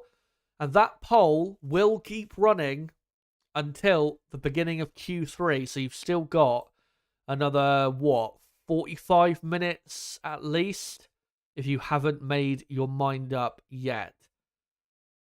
Yanni saying in the chat that Max has not lost back-to-back races since 2022 sometime. That is wild if that is true, but I think it might be true. Just shows you how dominant Verstappen has been in this new era of Formula One, since the beginning of 2022. And I think, has Max gone 2 races in a row? When was the last time Max went 2 races in a row without winning? I'm not sure when it was. I'm not even sure in 2022 there was 2 races in a row where he ended up not winning. Yeah, I think you'd have to go back to 2021, end of 2021. Just shows you again Verstappen's dominance and hold on the sport. As Rucksedge is posting the temperatures at Silverstone. A very warm 13 degrees Celsius air temperature, which is incredible compared to last Saturday at the Red Bull Ring. It was 31 degrees Celsius for the air temperature.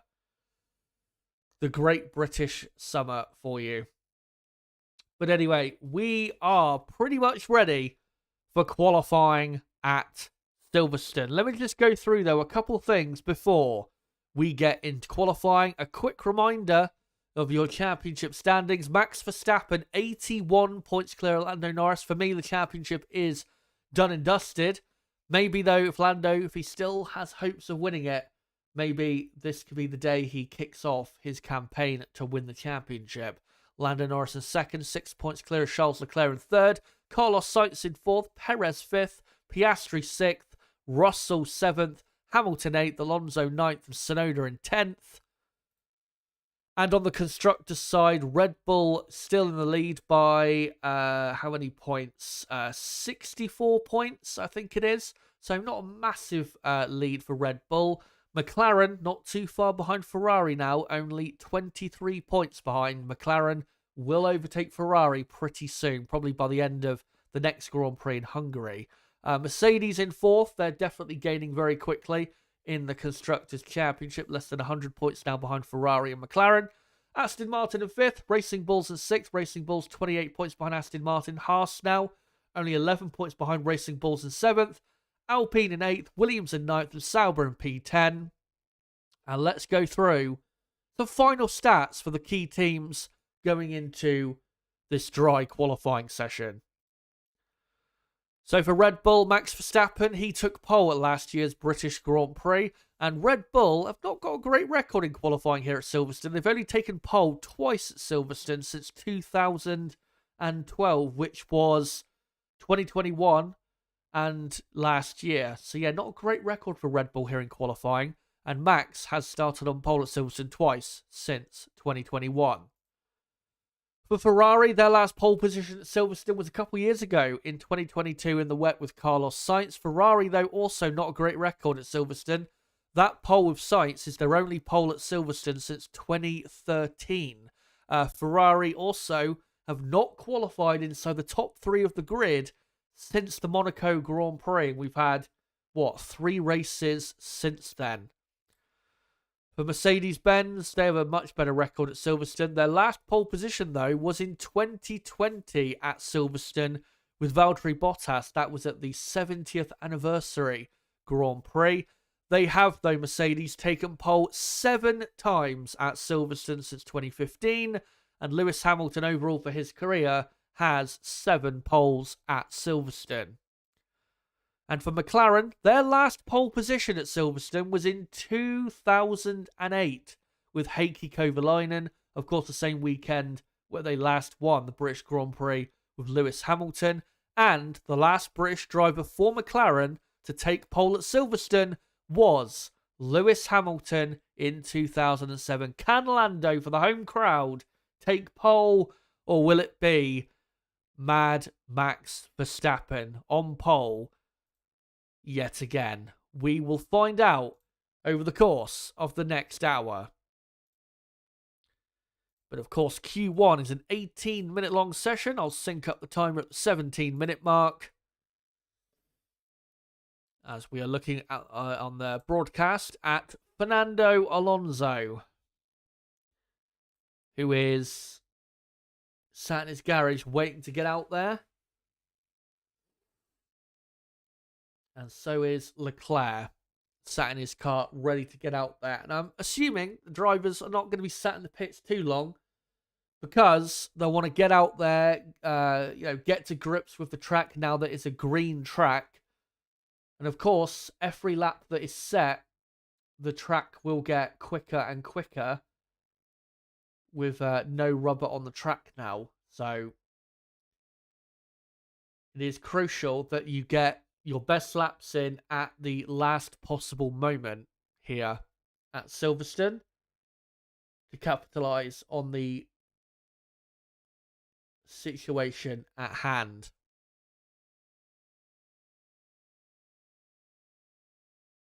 As the session has now begun, qualifying at Silverstone begins. As first car on track is, I'm not quite sure, I think it might be a Haas car. And no, I think it's a Williams it is Logan Sargent in the Williams. And yeah, Williams maybe won't have both cars knocked out in Q1, but certainly Logan Sargeant you'd expect to be knocked out in Q1 as Max Verstappen is going out on intermediate tyres, which I am surprised at because the track to me looks dry, but maybe just a bit too damp. But yeah, everyone coming out on intermediate tyres, but I think they will be back in very quickly for dry tyres because I think this track is already dry enough. As there you go, timer on screen now. As Bottas saying on the radio, there's a small dry line forming already. And yeah, maybe they'll do the first couple laps here in qualifying on Inters, but I don't think they'll finish Q1 on Inters. I think they'll definitely finish Q1 on the dry tyres because the rain has cleared and there is no more rain, I think, forecast for the rest of the day at Silverstone. So this is as wet as it's going to be. As everyone slowly piles onto the track. Here we're looking at Lewis Hamilton, who is just slowly coming through the Maggots-Beckett section onto the hangar straight that is incredibly loud if you stand at that part of the circuit. That's the loudest part of the track. And I know that from my experience of going there a few years ago. Of course, I did have tickets for today, but couldn't attend because of the cost of everything else. Not sure if this weekend has been a sellout for Silverstone. Honestly, I hope that it hasn't to teach them a lesson, but I guess we'll find out. As Lewis Hamilton begins his first lap in qualifying. Remember, the best time of the weekend so far in the dry was 1:26.5. So that's what we're looking out for in terms of the fight for pole position later. Is a time that is, as good or if not better than that. In perfect dry conditions, I would expect pole position today to be a mid 1:25. So, yeah, we will see how they get on with that. But not much spray through the lap. And I think they'll be off these intermediate tyres soon enough. As Hamilton comes through the Maggots and Beckett section as Logan Sargeant sets the first lap time of qualifying. And now Zhou and Bottas go quicker, which is not a surprise. As Esteban Ocon now goes quickest on a 1:39.0, which is quite a bit slower than they were going even in practice 3. As Lewis Hamilton does a 1:37.7, which is about the pace of what we saw in practice 3. Hamilton quickest by half a tenth compared to his teammate George Russell, who goes up to second position. Max Verstappen, though, quarter of a second quicker than Hamilton and goes quickest. So Verstappen up to the top. Stroll has just gone 6th with Alonso in P7. So it's Verstappen, Hamilton, Russell, Ocon, Zhou, Stroll, Alonso, Bottas, Leclerc now goes up to 4th place. And then we've got Pierre Gasly in 10th, Sargeant 11th, and then Ricciardo 12th, with Sainz in 13th. Who else has done a lap time? Sergio Perez has gone up to 5th, and Yuki Tsunoda, I think, has just gone 6th briefly. Yes, he did, but Piastri is now up to 5th. As Lando Norris does a purple final sector and goes 0.08 of a second slower than Verstappen and goes up to second position. But of course, the track now is not raining and it will get drier. It will keep getting faster each lap. It's just a replay there of Leclerc going too wide at turn 3 on the broadcast. As it is Verstappen, Norris, Hamilton, Russell, Leclerc, Albon up in 6th. Good first lap for Albon in the Williams. And then Piastri is 7th, Perez 8th, Tsunoda 9th, Ocon 10th. And then it's Zhou, Stroll, Alonso, Bottas, Gasly in the drop zone. Sargent, Ricciardo, Sainz, and the 2 Haas's. But the Haas's have not done a lap time yet.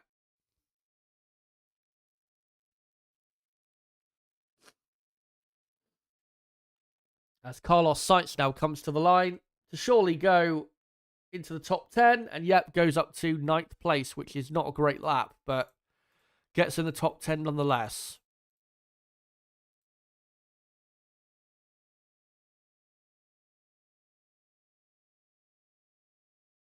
As Valtteri Bottas now is on another lap, but has not improved his middle sector as Leclerc come back into the pits.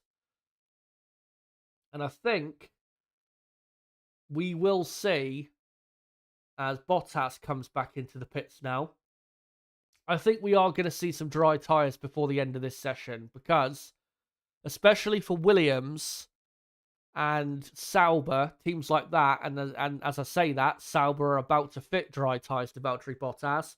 It's worth the risk. They've got nothing to lose, those teams.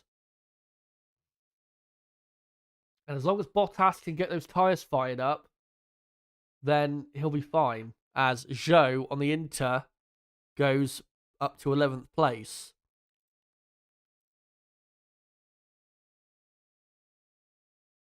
As Lewis Hamilton goes 0.4 of a second quicker than Max Verstappen and goes quickest. And Russell goes up to second.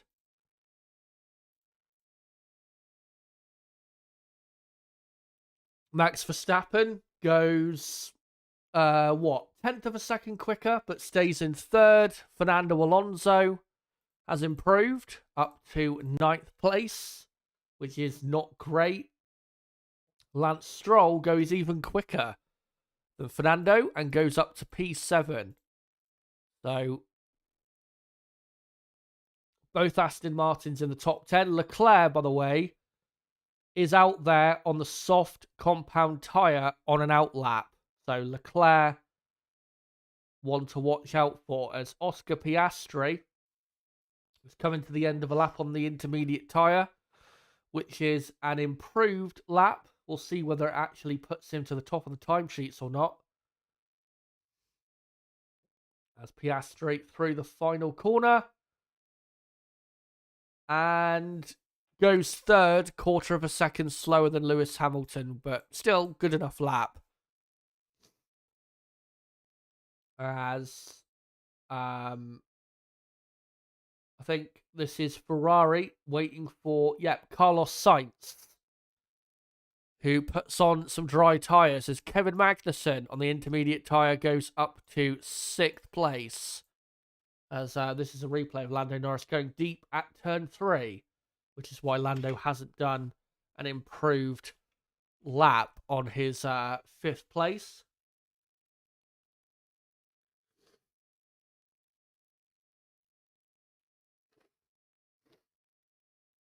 As here is Valtteri Bottas. Don't know if Bottas is on a flying lap. No, he's not. He's on an out lap. But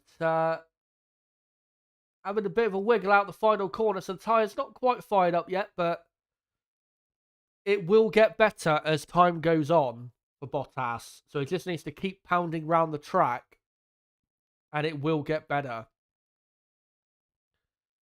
As he comes through turn 3 and 4, which will be a struggle because this is where, these are corners where you would lose tyre temperature, but it looks like he did pretty well through there.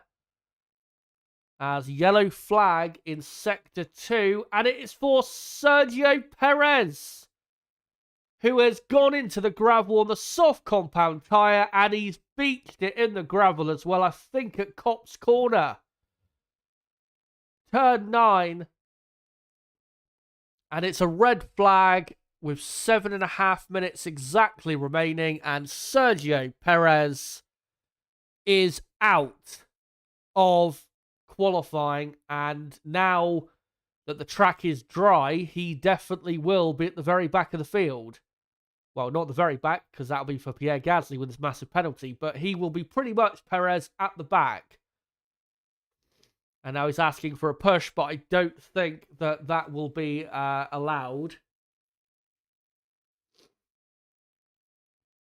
Perez will have to switch the car off and get out because his day is done.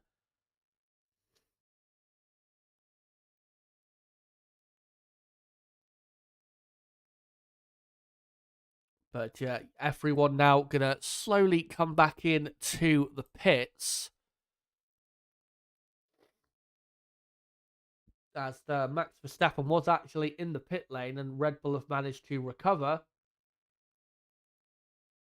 his car, and they're now wheeling him back to the Red Bull garage, which I don't think is too far away there for Red Bull. But yeah, Sergio Perez, I think that's Copse Corner, where looks like he's probably just gone in too deep, maybe touched a white line on the outside and spun the car around, and yeah, he's beached it properly in the gravel. So Perez, out of the session, as Perez still refusing to get out of the car because he wants a push, but he's not going to get a push. Just give up. And even the marshals are saying, we're not going to give you a push, you need to get out.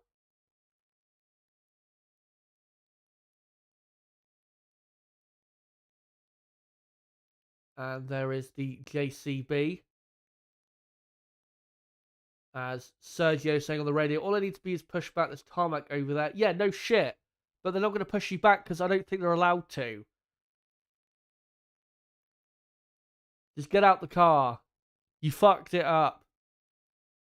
Like you have almost the whole season. Give it up. And there you go. Now he's getting out the car. He's given up, thankfully, because, you know, once you're beached in the gravel in Formula 1 nowadays, you're not going to get pushed out of the gravel by the marshals. It's not going to happen. As soon as you're beached, that's it. Get out the car. And thankfully, he has given up. So, Sergio Perez will start tomorrow, 19th on the grid. As here's a replay going into Copse, and he doesn't even touch the white line or curb on the outside. He just went into the corner too aggressively for obviously his soft tyres at that moment. Caught an oversteer moment and then went off and spun into the gravel. Yeah, went in, caught the car, then went off the track, and then obviously off track it's a bit wetter than it is on track right now. And then probably applied some throttle and spun and beached himself in the gravel. Pretty pathetic mistake from Sergio Perez. Which, again, it sums up his season.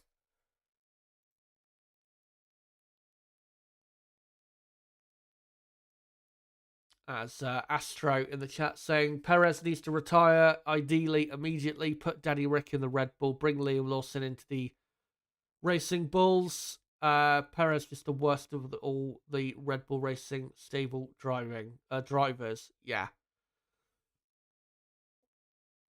It's just, he doesn't help himself, does he? You know, he's had a good weekend up until this point, and then he goes and does that. When it's not like it's, Q3 and you've desperately got to get round in time to, start a lap to get a lap in on the dry tyres. It's Q1. take your time. You know, he had, what, 7.5 minutes to go until the end of the session. Again, take your time. And then, yeah, Red Bull on the radio telling Perez that the marshals pushing Perez would count as mechanical assistance, which is not allowed. As Ricciardo ended up going off the track behind him, watching Perez go into the gravel. And maybe that is a metaphor for what is soon to happen. As cars queued up now at the exit of the pit lane, as the session will be back underway soon. I think in the next minute or so. So I'll sync up the timer at the 7-minute mark once we get there. As we've got 7 minutes and 30 seconds exactly remaining in Q1. And also another reason the drivers want to get back out there is because there is still rain in the area, but I don't think it's actually going to hit the track. So they're just doing this to make sure that they don't get caught out. But yeah, session will be starting in a moment.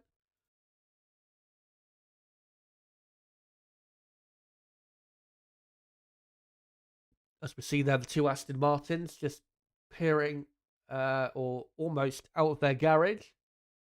And yeah, the session will resume in 2 minutes' time. So we'll be back underway in a couple minutes. And obviously everyone will be on the dry compound tyres. And again, remember, in the dry, the best time of yesterday was a 1:26.5. Not expecting it to be that quick in Q1 because the track is, you know, a bit damp in areas. But it will progressively get closer to that as we go through the session.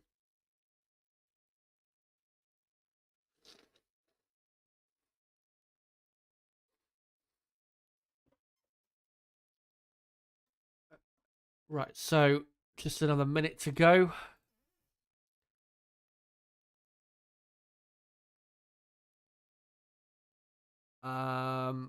Sarah Gara asking, car issue or Perez issue? Definitely a Perez issue. No doubt about that. There is, though, a lot of dark clouds coming. But again, looking at the radar, I do think that the rain that is looking very threatening, I don't actually think it's going to hit the track. So, but the drivers, nonetheless, they still need to get out there and get a lap in on dry tyres in case it is going to absolutely piss down.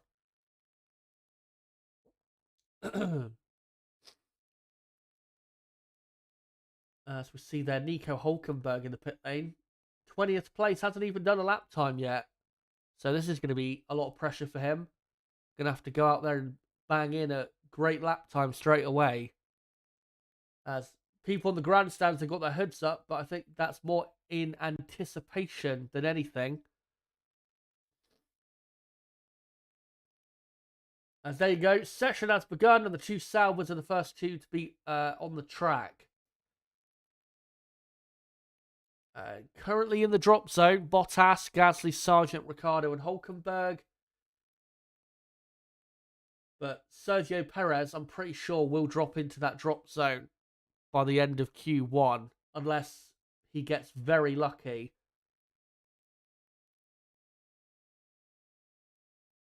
And Lance Stroll, I've just seen there, just flashed up that the FIA are going to be investigating Lance Stroll after the session for leaving the pit lane when the red light was on.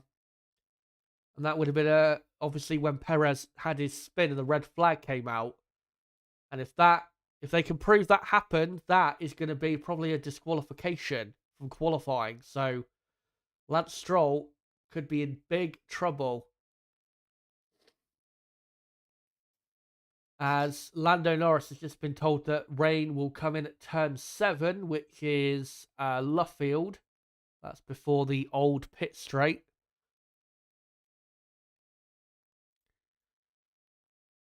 But this is your typical British weather.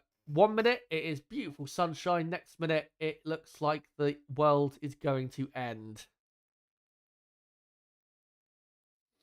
As Valtteri Bottas, who's pretty used to British weather, came through, I think, the British system when he was a young driver. And, of course, raced for teams based in Britain before. As Ricciardo's been told that the wind has picked up and is gusting. Bottas flying through turn 1 and turn 2.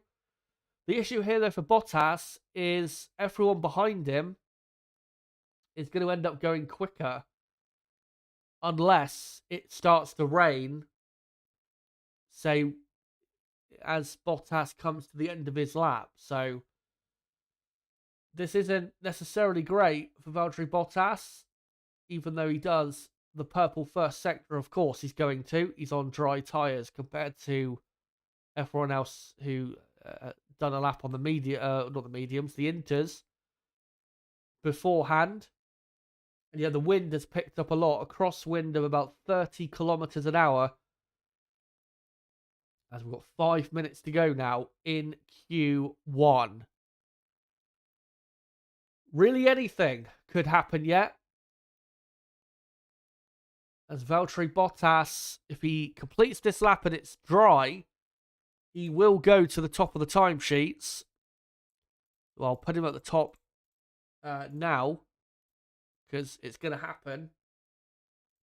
And his teammate behind Zhou Guanyu is probably going to go up to second place. So Bottas will be first, and Zhou will go up to second. Here comes Valtteri Bottas, and yep, goes quickest onto a 1:32.4, nearly 5 seconds quicker than Lewis Hamilton. Zhou Guanyu goes second.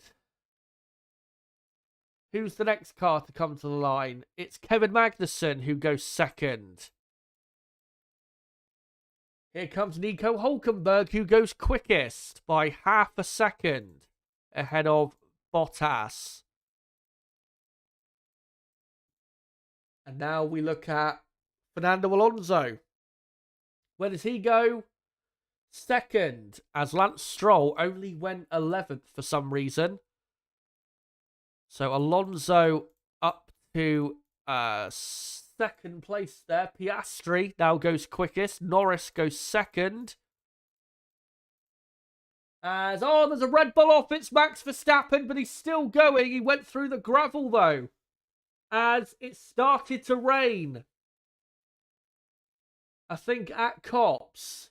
So Verstappen has blown a lap there, and that could cost him here.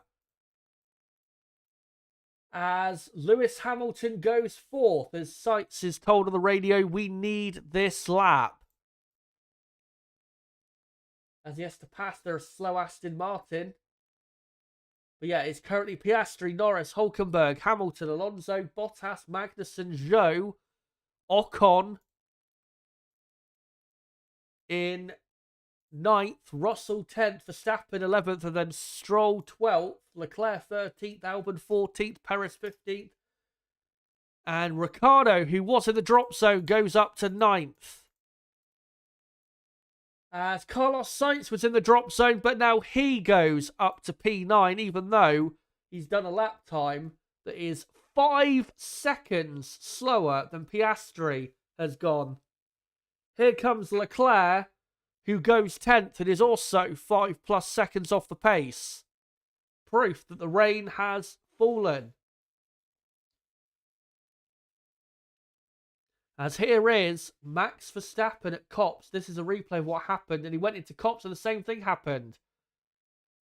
Caught oversteer, went onto the outside of the track, and thankfully held it a lot better than his teammate did. But Verstappen currently 14th, and he better hope that no one below him goes any quicker.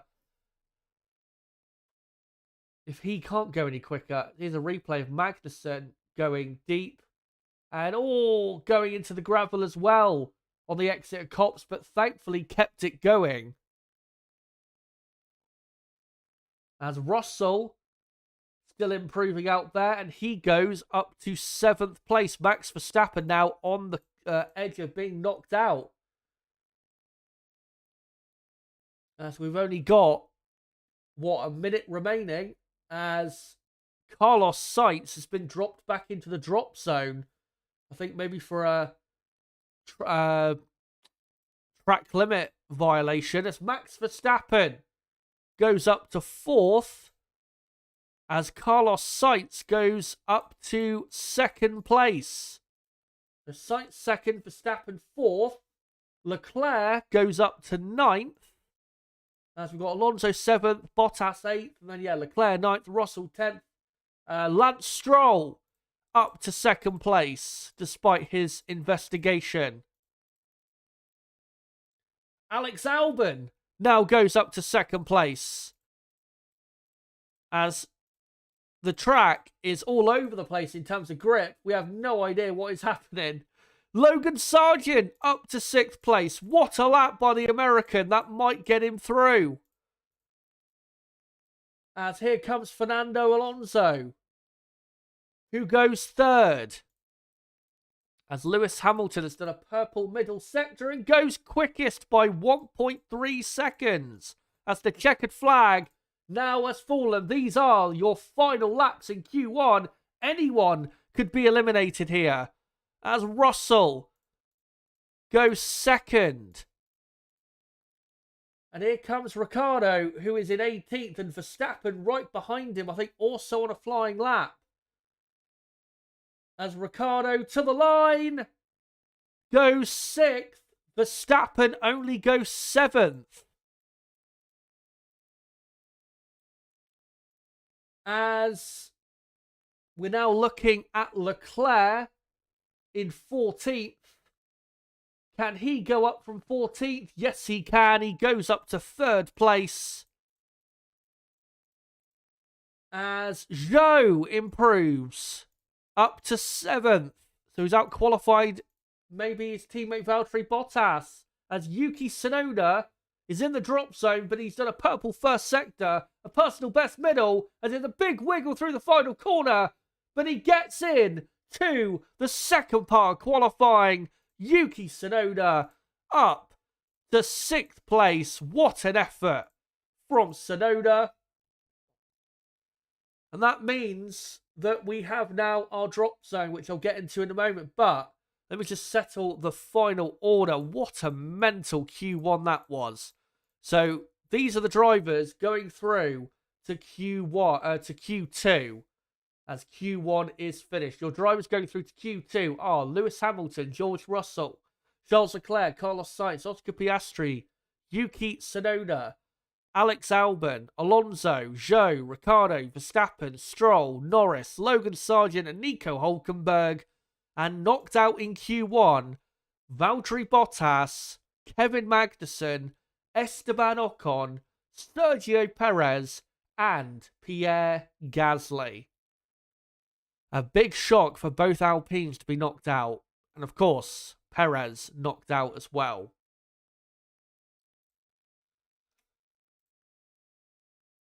As we take a quick breather from what was a manic session. And yeah, Q2 will be underway in 2 or 3 minutes from now. And of course, will be a 15-minute long session. I'll sync up the timer at the 14-minute mark. I just want to...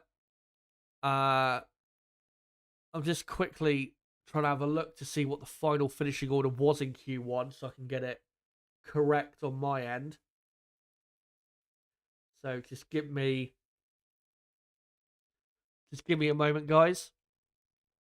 So, yeah, the top 7 is correct. And then it was actually Zhou 8th, Alonso 9th, Ricciardo 10th, Verstappen 11th. And then, yeah, Stroll, Norris, Sargent, Hülkenberg. So, there you go. Obviously, anyone in between 11th and 15th is... at the end of Q2, will be eliminated in those positions. Will the weather continue to play havoc? Let's hope it does.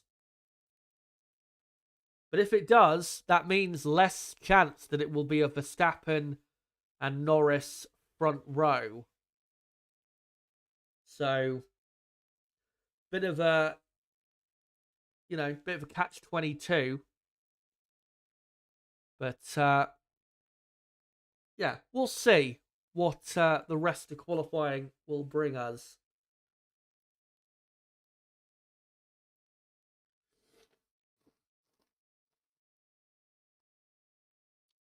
But in this session, you'd expect it to be a battle between what? Tsunoda, Albon, Zhou, Alonso, Stroll, Sargent, Hulkenberg, to see who makes it into the top 10. Obviously, with Sergio Perez out, there is an extra opportunity for a midfield team / driver to to make their way into Q3. So we'll see what happens. Congrats to both Williams drivers getting both cars into Q2, and obviously Logan Sargent, well done in difficult conditions, getting into Q2. And also congrats to Hulkenberg for just about getting through, because in the dry, he has got some very good pace, and Haas do as well. But obviously wouldn't be able to show it if they had both cars knocked out in Q1. As Q2 will start in 2 minutes' time. And I think that cloud that brought a bit of rain, I think the worst of it has passed the track. So it should now be dry for the rest of the session.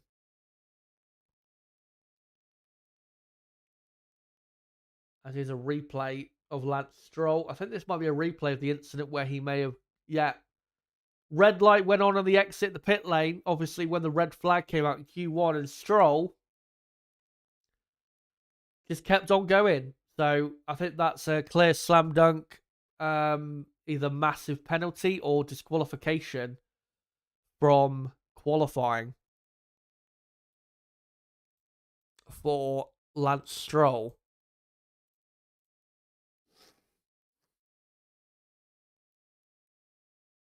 As Sauber there of Zhou preparing to get out there for Q2. Good that Zhou, for once, has out-qualified his teammate and actually not got eliminated in Q1 for once. Because that's been a big issue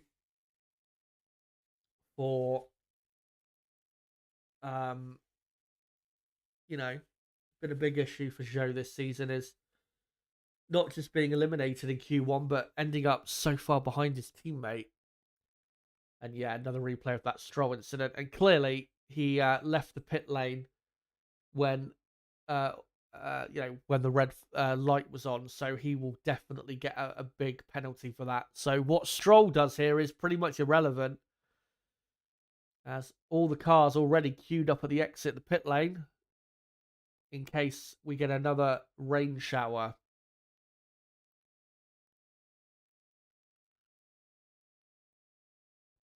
As the green light, I think, just about has gone on, and we are underway for Q2. Let's see if we get any more shocks and surprises in the second part of qualifying.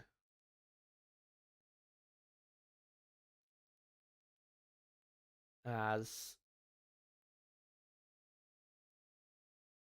the cars will slowly come out onto the track. And I'll sync up the timer in about 20 seconds' time for the session. But for these drivers, as long as they get one good run in to start Q2, then that'll really help them going forward. As I can see quite a bit of blue sky in the distance. So it looks like, that dark cloud has definitely bypassed the track. There you go. Yeah, definitely bypassed the track, and now we are going to be having some much better conditions. So, should be dry for the rest of the session.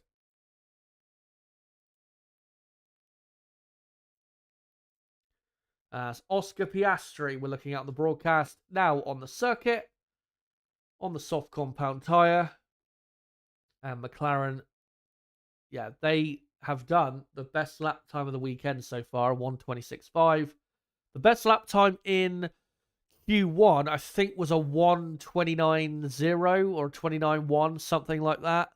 So, not too far away, actually, from that best time. And I'm expecting these first runs in Q2 to be quite a bit quicker than what we saw in Q1. Also, don't know if the DRS has been enabled yet. We'll have a look in a moment. Because, of course, that is very important for the lap time here. As Albon powers his way down to the end of the first sector for his first flying lap. And this is, even though it's not officially his home race, it is pretty much a home race for Albon. Because obviously he spent a lot of time in Britain learning his trade when he was young. As Albon now through Maggots, Beckett's, and through Chapel as well. And yeah, decent lap so far for Albon, who I think this time last year qualified for this race in 8th place, which was a brilliant result, I remember. And if he could replicate that this weekend, it would be even more incredible because the car nowhere near as good as it was last year. As Albon comes to the line and goes quickest, but he is the only man to do a time, and it's a 1:27.9, which is pretty good first lap, I have to say, for Albon. That is, I think that might be quicker than the best lap he did in FP2, as Lance Stroll can't even beat it, and Lance Stroll goes second for Aston Martin.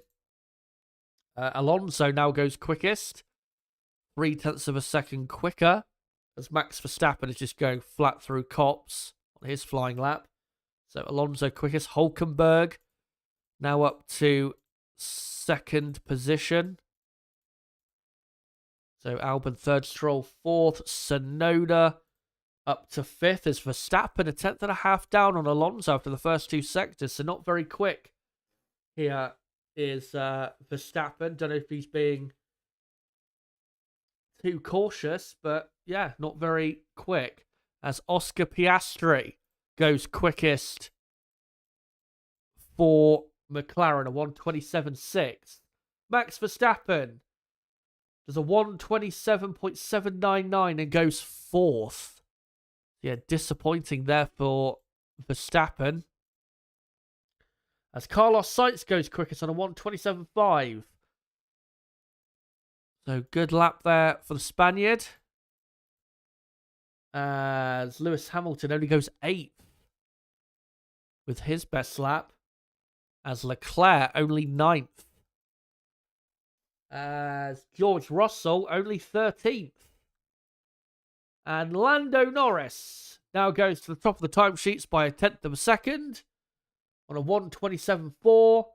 As Daniel Ricciardo goes up to 13th.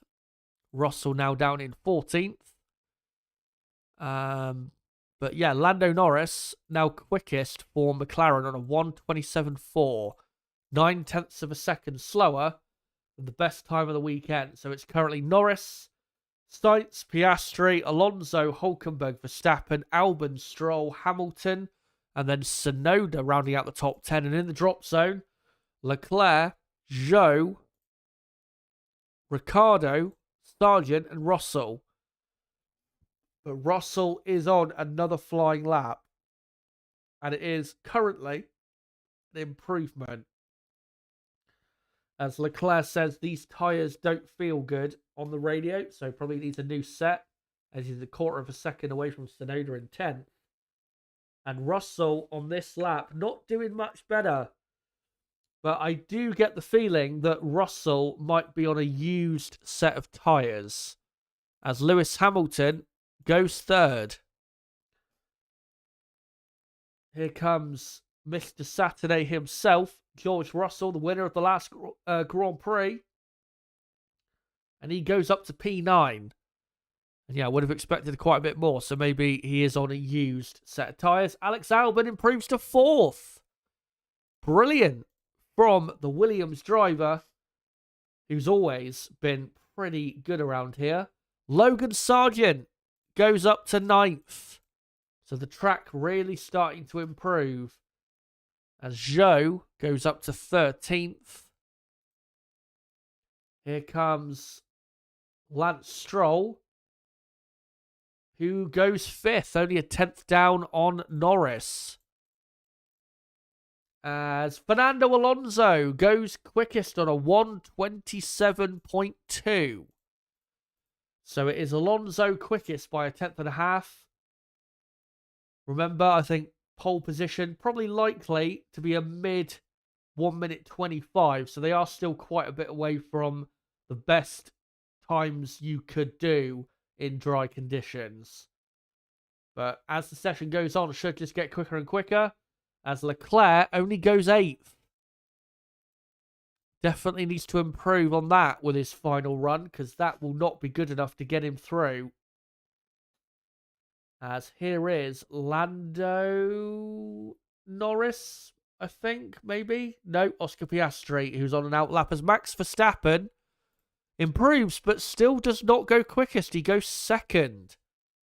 As Carlos Sainz now goes quickest by a 10th and a bit. So Sainz quickest on a 1:27.1. As here is Oscar Piastri,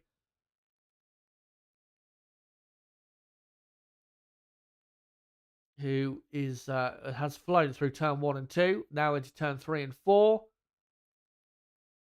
where the McLaren is probably the best through those corners.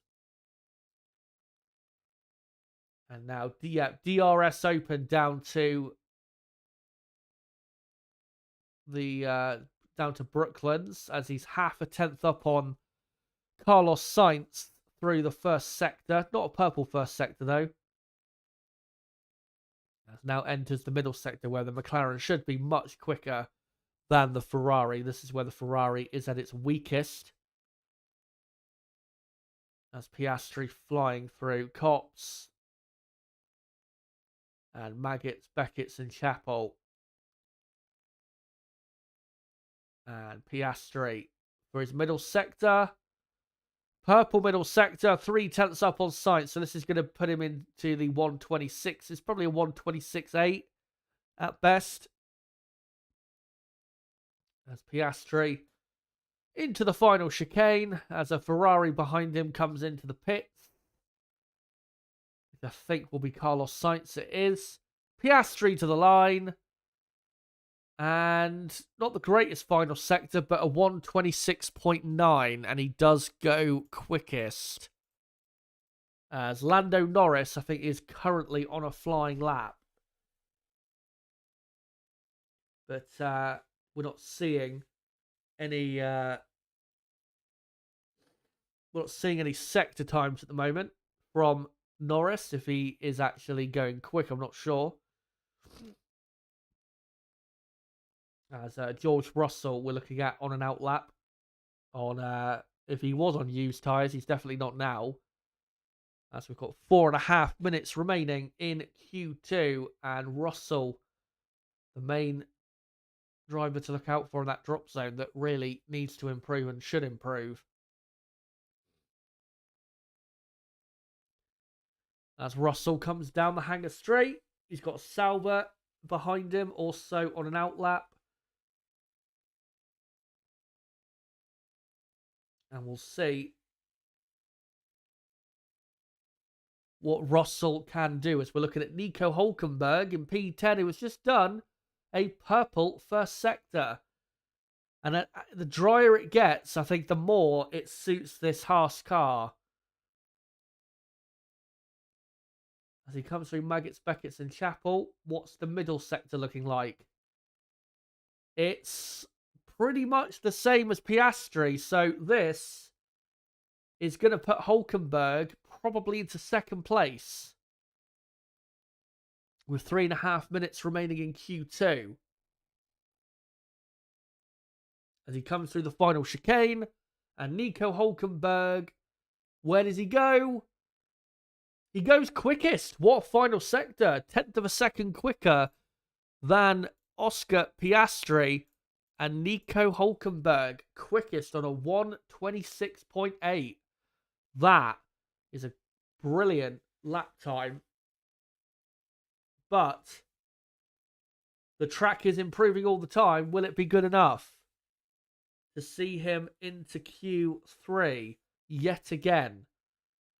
As George Russell, 6.5 tenths up on Leclerc after the first two sectors. Leclerc obviously in 10th, the driver at risk.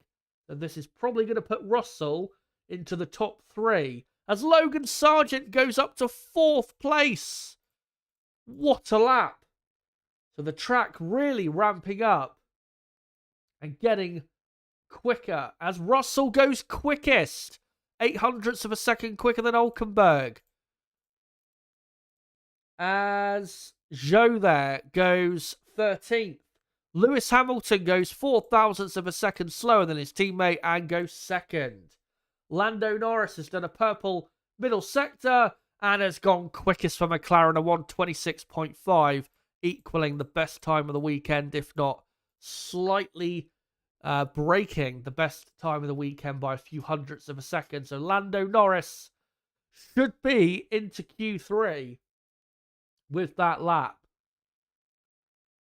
But that means that this man on the broadcast and also the man on my broadcast as well, Charles Leclerc, is now in the drop zone in 12th place and is on an outlap, and he has only got one chance left to get into Q3. Surely he will not miss out on the shootout here at Silverstone. But you never know in these types of weird conditions what will happen. And of course, we have to remember Ferrari are struggling. They are not very quick this weekend. As Leclerc begins his lap through turn 3 and 4. And car looks okay, nothing special. As Leclerc comes up, or down, rather, to Brooklands for the first sector.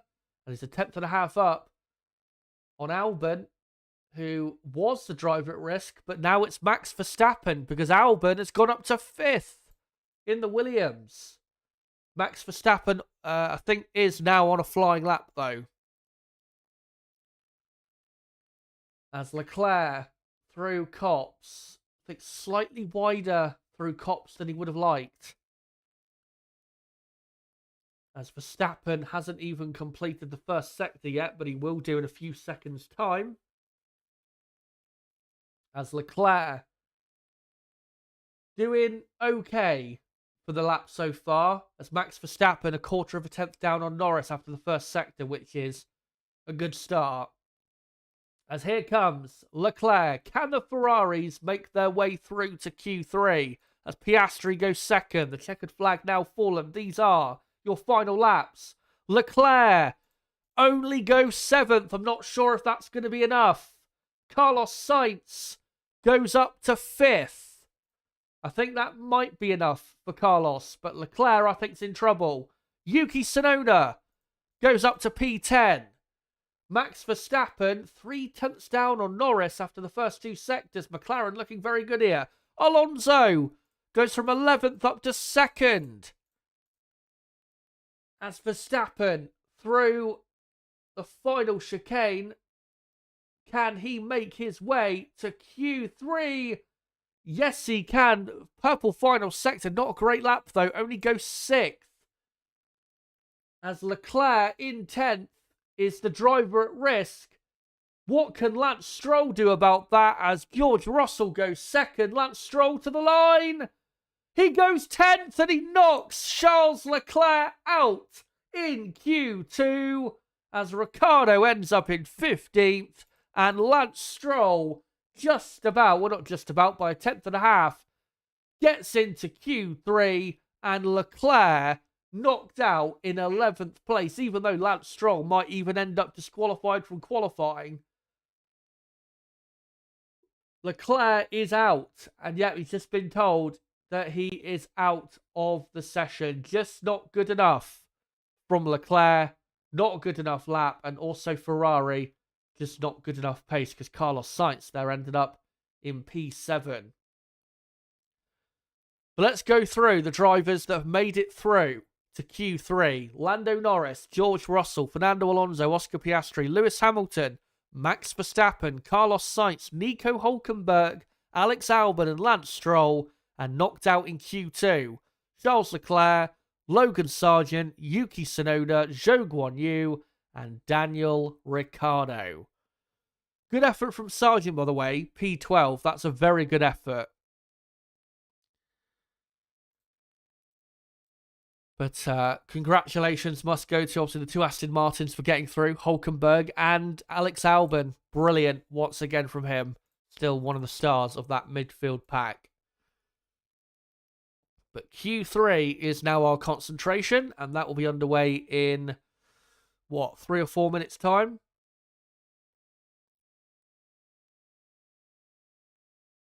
As someone earlier said, stop the count. Sayregard says, I called it. Ferrari out in Q2. Well, given how they've looked this weekend, I mean, it is a surprise, but out of the top 4 teams, they have looked the most likely to have this happen to them. So, yeah. Ferrari, their season is over. That's the only thing you can really say at this point. Their season is over. They are nowhere near as quick as they were a few weeks ago. Their car is terrible now, and they've got no real chance of fighting even for podiums on pure pace. I know, of course, Carlos Sainz finished on the podium a week ago, but that was only because of the Verstappen and Norris crash. Without that, he wouldn't have been close to finishing on the podium.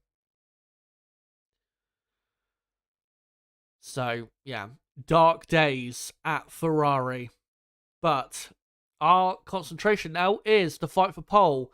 And McLaren, I've got to say, look a lot stronger than Red Bull. Red Bull, they just don't look at it so far. Maybe they know what they've got and they're just waiting for Q3 to show what they've got, but they don't look as comfortable as McLaren. McLaren look a lot more with it. So, yeah, we'll see if that continues in Q3, as this is a replay at the end of Q2 of Lando complaining, that Lewis Hamilton swerved aggressively towards him, but looking at the replay, I don't see how Hamilton swerved aggressively towards him. Certainly wasn't as aggressive as he made out there, Lando, but it doesn't matter because he is through to Q3 to try and take pole position. And yeah, confirmation from the FIA, the session begins in 3 minutes' time.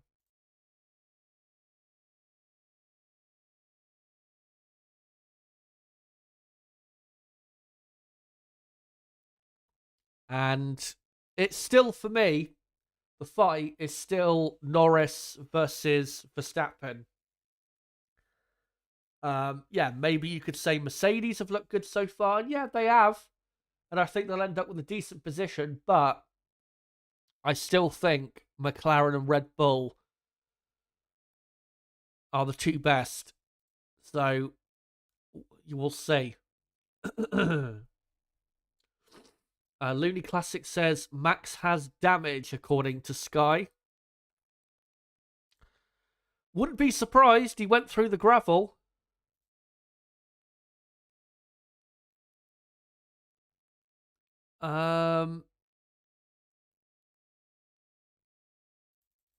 Let me have a look on Twitter quickly to see if there is any confirmation that Verstappen does indeed have damage.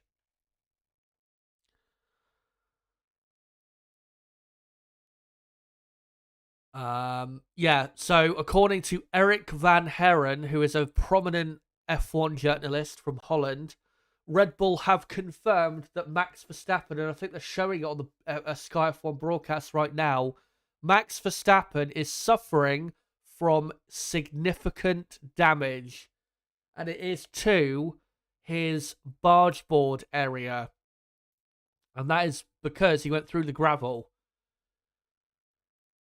Well, what can he do if he's got that damage? He's not going to be on the front row, is he?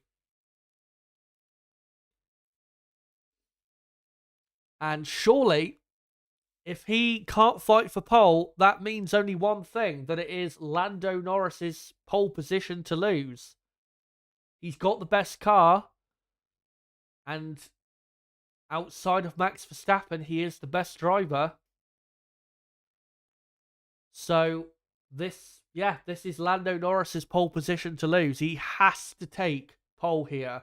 If Max can only get on the third row, then Lando must take pole. No excuses, I'm afraid. The track is dry,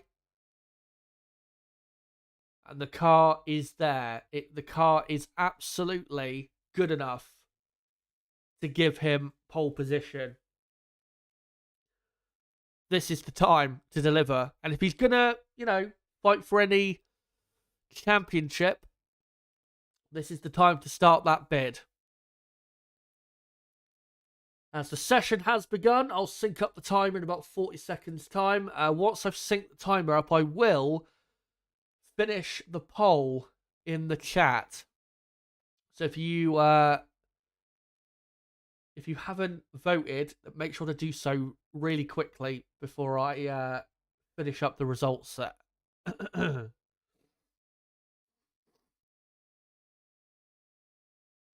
As the crowd looking pretty happy, and looks like most of the crowd supporting Lando Norris, who is the most likely British driver to take pole position, as Max Verstappen released into the pit lane. So, well, Max, all he can do is get out there and give it everything and see what happens. But that car clearly damaged and very wounded. But we have got 10.5 minutes remaining in qualifying. Before we get into these first runs, though, let me finish up this poll in the chat. I asked you guys who will take pole position for the British Grand Prix. 221 votes, and 42% of you have voted for Lando Norris. 36% have gone for Max Verstappen, 14% have gone for George Russell, and 7% of you have gone for Oscar Piastri.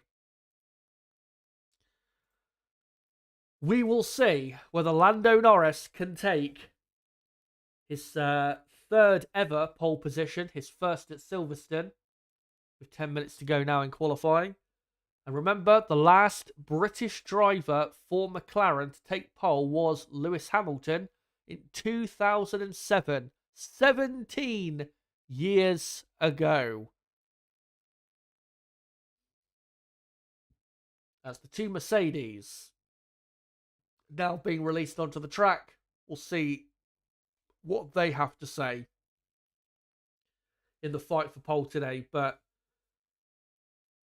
like I said, Lando, now that Max has got the damage he's got, Lando cannot allow anyone else to get pole here. He just simply can't.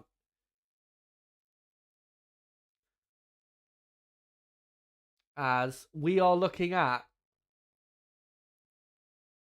Max Verstappen, who is about to start his first attempt at pole position. As I think Alex Albon is the first to start a run in Q3. But yeah, let's see what Max can do. The best time of Q2 was what? A 1:26.5. So if Max can do a 1:26.5 to start, I think that would be a really good effort to start this session. And it would put a bit of pressure on Lando with his lap.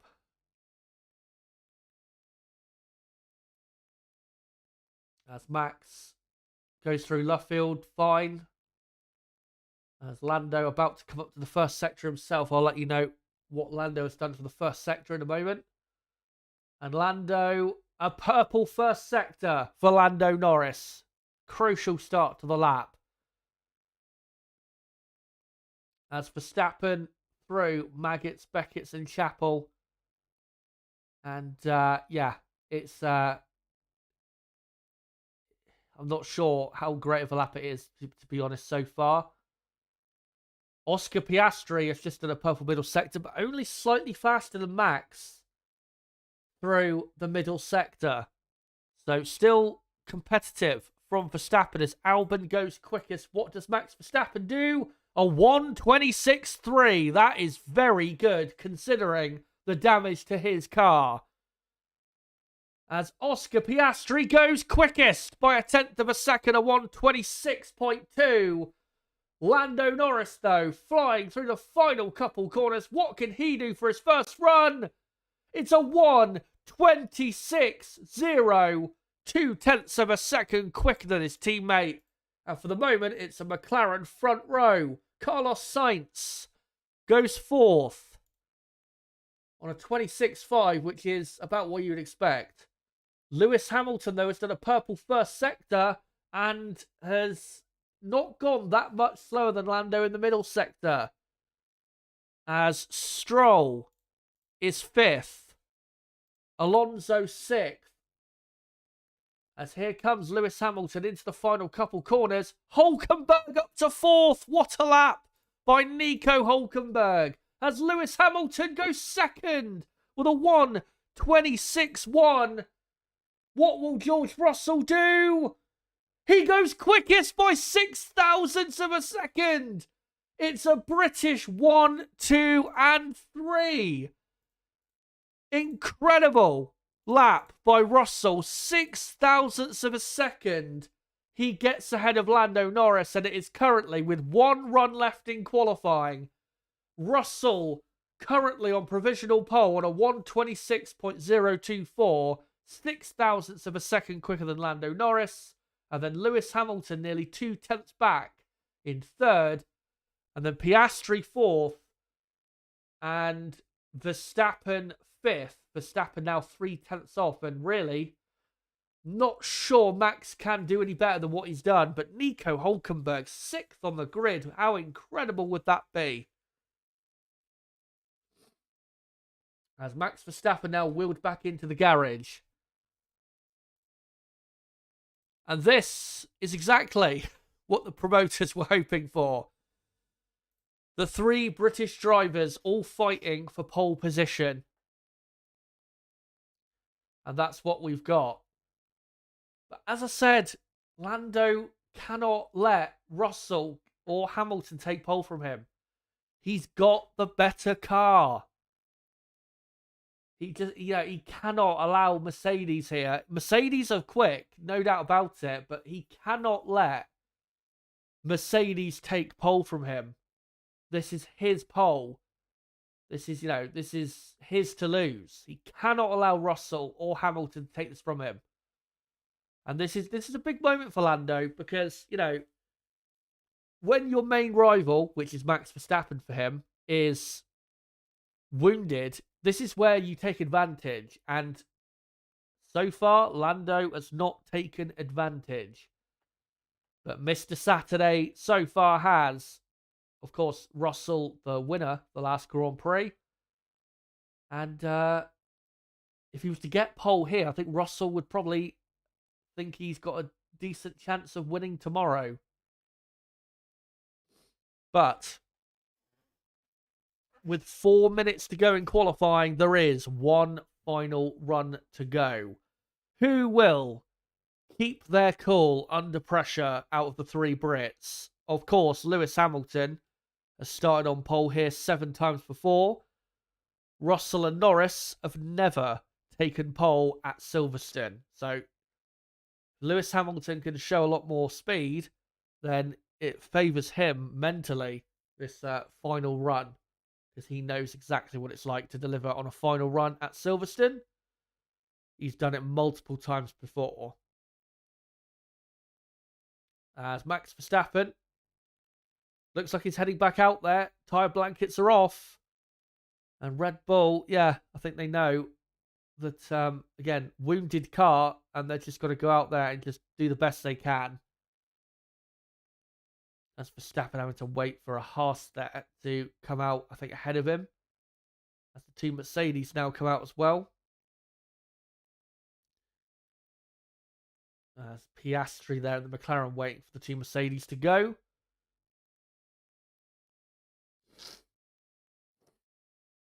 But, yeah, pretty much all the cars now out on the track for the final run of qualifying as the sun now comes out. And this is going to be exciting, no doubt about it. We have got probably, 4 drivers who could take pole position here.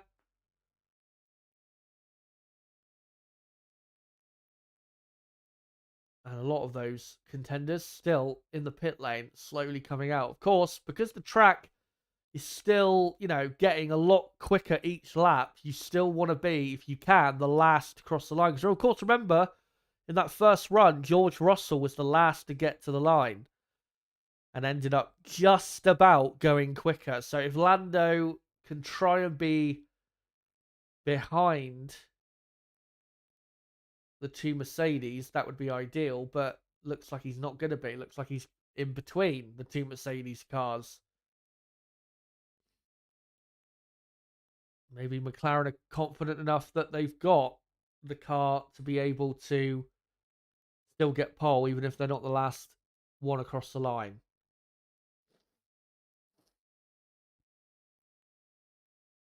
As we're looking now at George Russell on our broadcast and the broadcast, the current pole position sitter, took pole in Canada by literally no amount of lap time.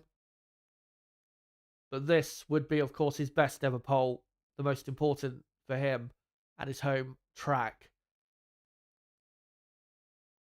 And I think this would absolutely, if he was to get pole today and maybe even win tomorrow, it would absolutely cement that George Russell is the future of Mercedes-Benz. Until proven otherwise by maybe, Kimi Antonelli or a Max Verstappen if they were to join. As here is Max Verstappen we're looking at, who begins his final run. Let's see what Max can do. As he comes through the first couple corners into turn 3. And a bit of understeer there. This is not part of the track where the Red Bull is very competitive, as he has a bit of oversteer turning into turn 4. And this might not be a personal best first sector for Verstappen.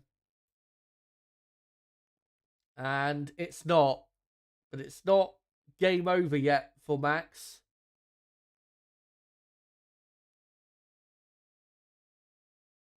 As Lewis Hamilton slightly up on Russell after the first sector. Norris has not done a personal best sector 1. He's 3/4 of a tenth down on Russell. So not a great start for Lando. As Max comes through Chapel. As Albon finishes up in 8th for now. And Verstappen, good middle sector.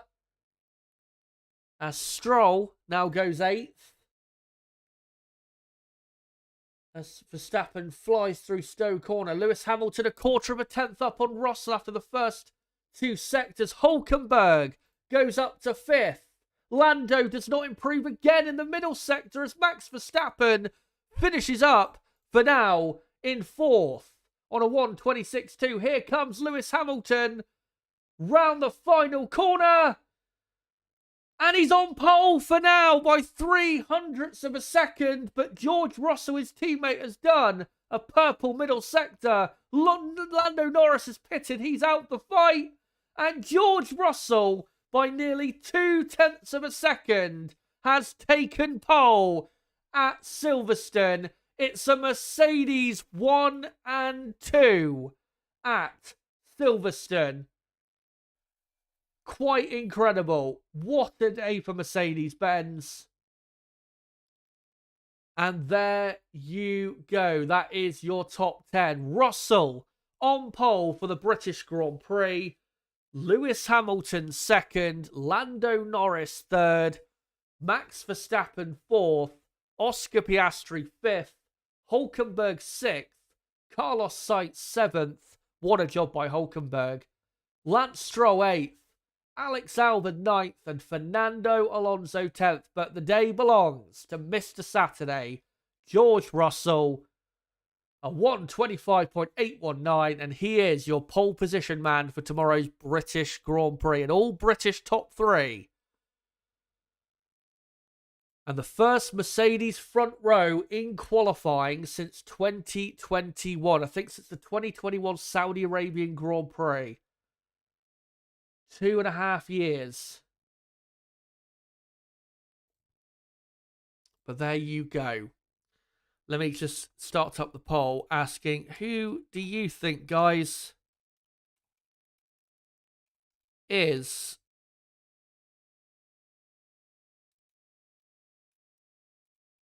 driver of the day for qualifying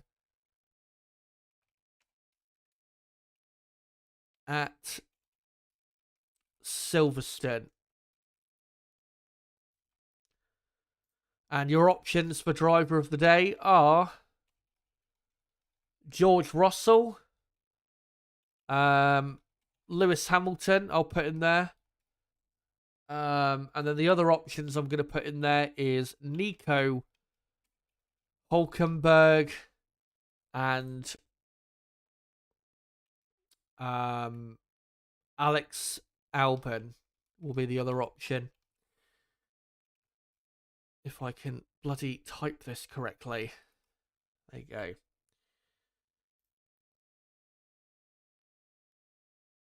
So let me know who you think driver of the day is for qualifying.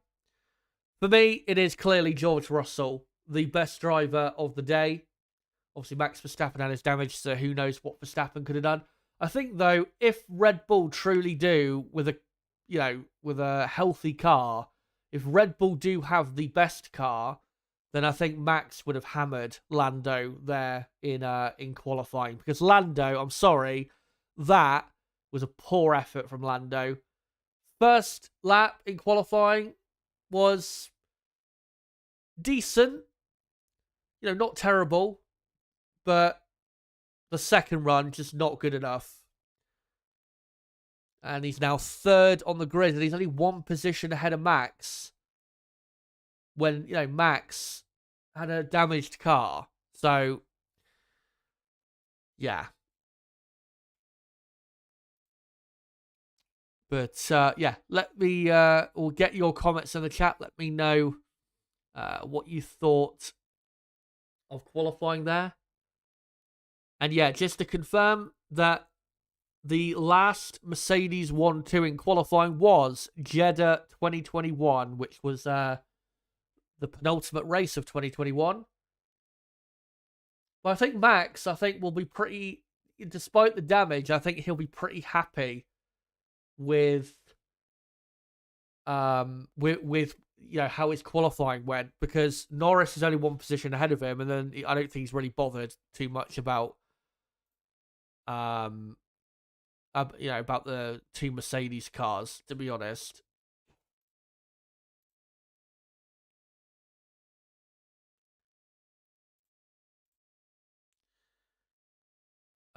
G Walker says, good to see Max having to fight the field up front. Astro saying, the Mercs sandbagging? Have they been sandbagging all season? Old beam, yeah. Todd says, top 3 will crash with each other and Max will pull a George for the win. Vinster says, Max is in a decent starting position, a bunch of aware drivers around him.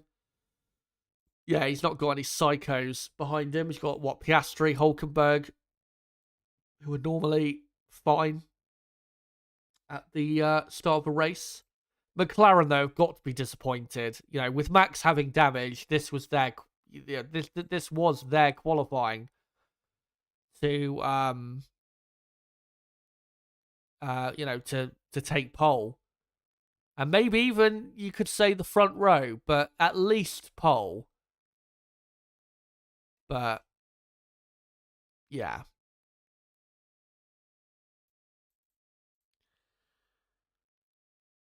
Robert Perkle says Russell, the true dark horse. He's been, even though the Mercedes car has not been, too great up until these last, 3-4 races, Russell has been really, really good this season. Yeah, he's made a couple mistakes still. That is true. But Russell has been one of, definitely, for me, the top 5 drivers of the season. No doubt about it. He's been on fire. And since the car improved, he's been incredible. Really has. Astro says Hamilton might win tomorrow, I reckon. I think Russell should be okay to beat Hamilton. Normally, Russell is quicker than Hamilton over a race distance as well, which we have seen quite a lot in the last, so many Grand Prix.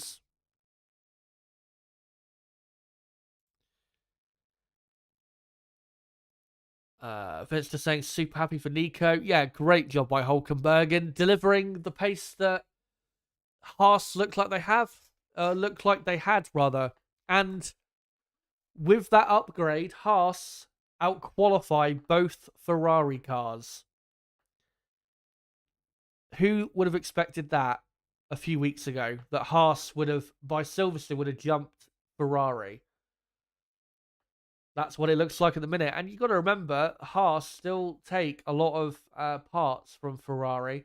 So a lot of similarities between the two cars. So maybe something for Ferrari to learn from Haas with, the big upgrade that Haas have made to their car. Vinster says, can Russell spend the whole time out in front is the question. Well, looking at the long run data,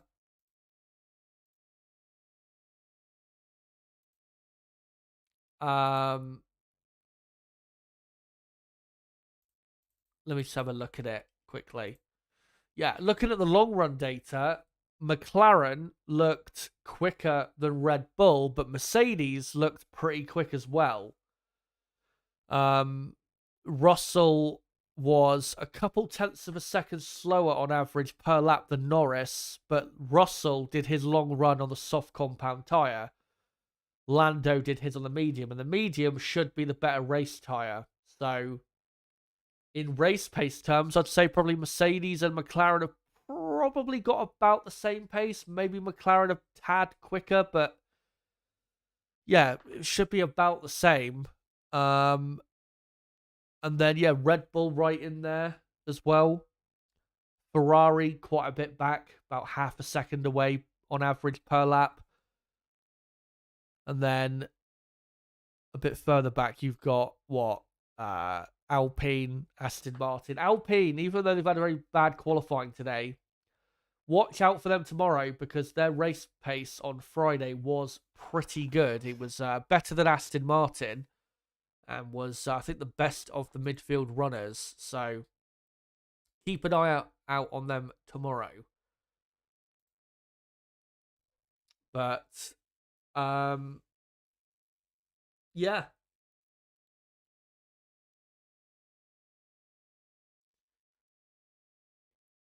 Astro says, huge respect for Hulk and Albon, grudging respect for Lance Stroll today, thinking drivers outdid their machinery. Looney Classic says there must be something that does not suit Lewis about this Merc. He cannot be that much better than Lewis. Well, maybe he is. Maybe right now Russell just is comfortably better. Well, not comfortably better, but you know what I mean. We don't know for sure. I mean, is Lewis 100% happy with how the car is? No, but um, I don't think that I don't think that that is necessarily the reason why Russell is beating Hamilton this season. But let me see how those votes are doing in the poll. Right, quite a bit for a certain man. Astro race watch along tomorrow, please, Chazza.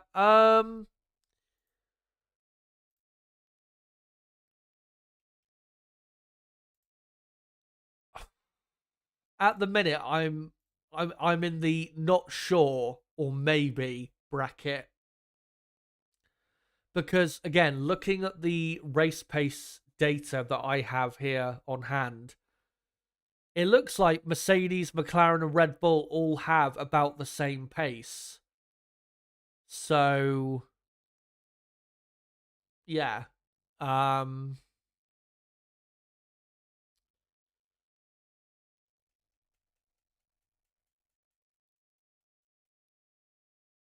yeah. I'll think about it for the next few minutes, and then I'll let you know before I finish the stream whether I will be, live tomorrow. Uh, George is just wrecking him this season since the Woden, indeed.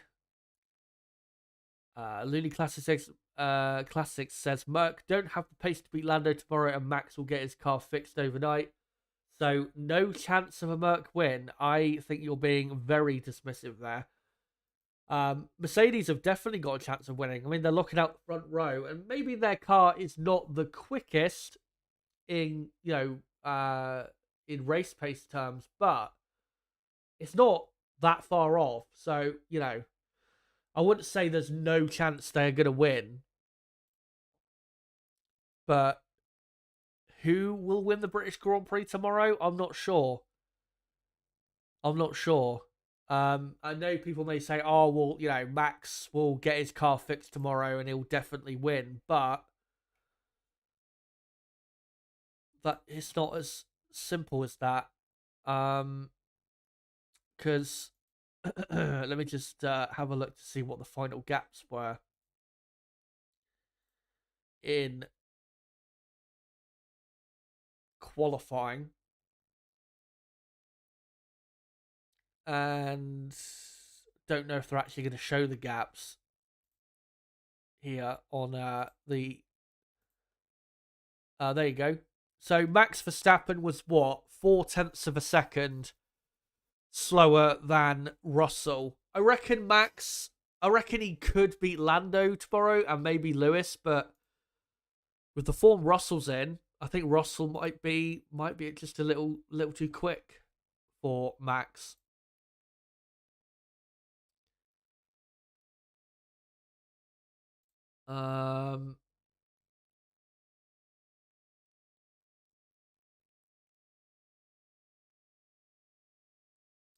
Vince says should be lots of action one way or another. Another thing though we do need to factor in is the weather, of course. And looking at the weather for tomorrow, it's a bit weird because it says there's like a high chance of rain, but I think that's more because of the wind speed and the like change of wind direction, which is like messing with the weather. But it looks like if you look at the weather radar on the BBC weather app or online,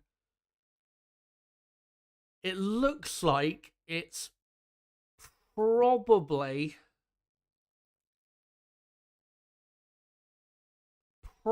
going to be dry. Maybe we'll get a couple showers at most, but it's probably going to be a dry race by the looks of it.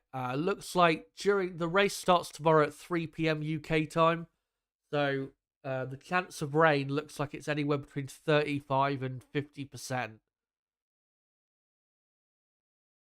So, yeah, we'll see what happens there. But,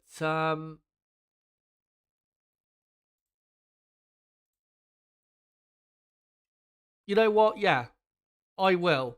I will. Tomorrow, I will be live for the British Grand Prix purely because we don't know who is going to win.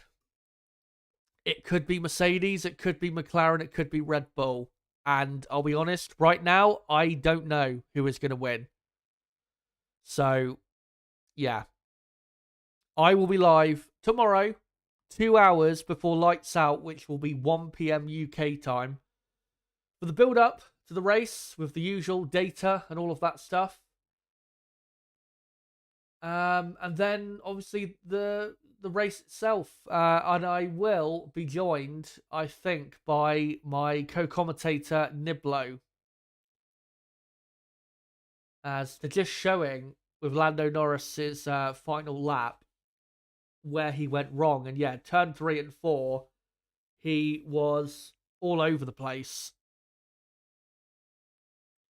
But yeah, so confirmation, I will be live tomorrow at 1 p.m. UK time, 2 hours before the race for a build-up, then the watch-along of the race with Nib, my co-commentator.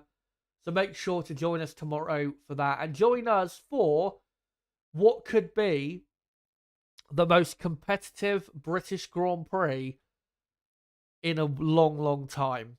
Because I don't think we've had 3 teams that legit could win the British Grand Prix. I don't think we've had that for what?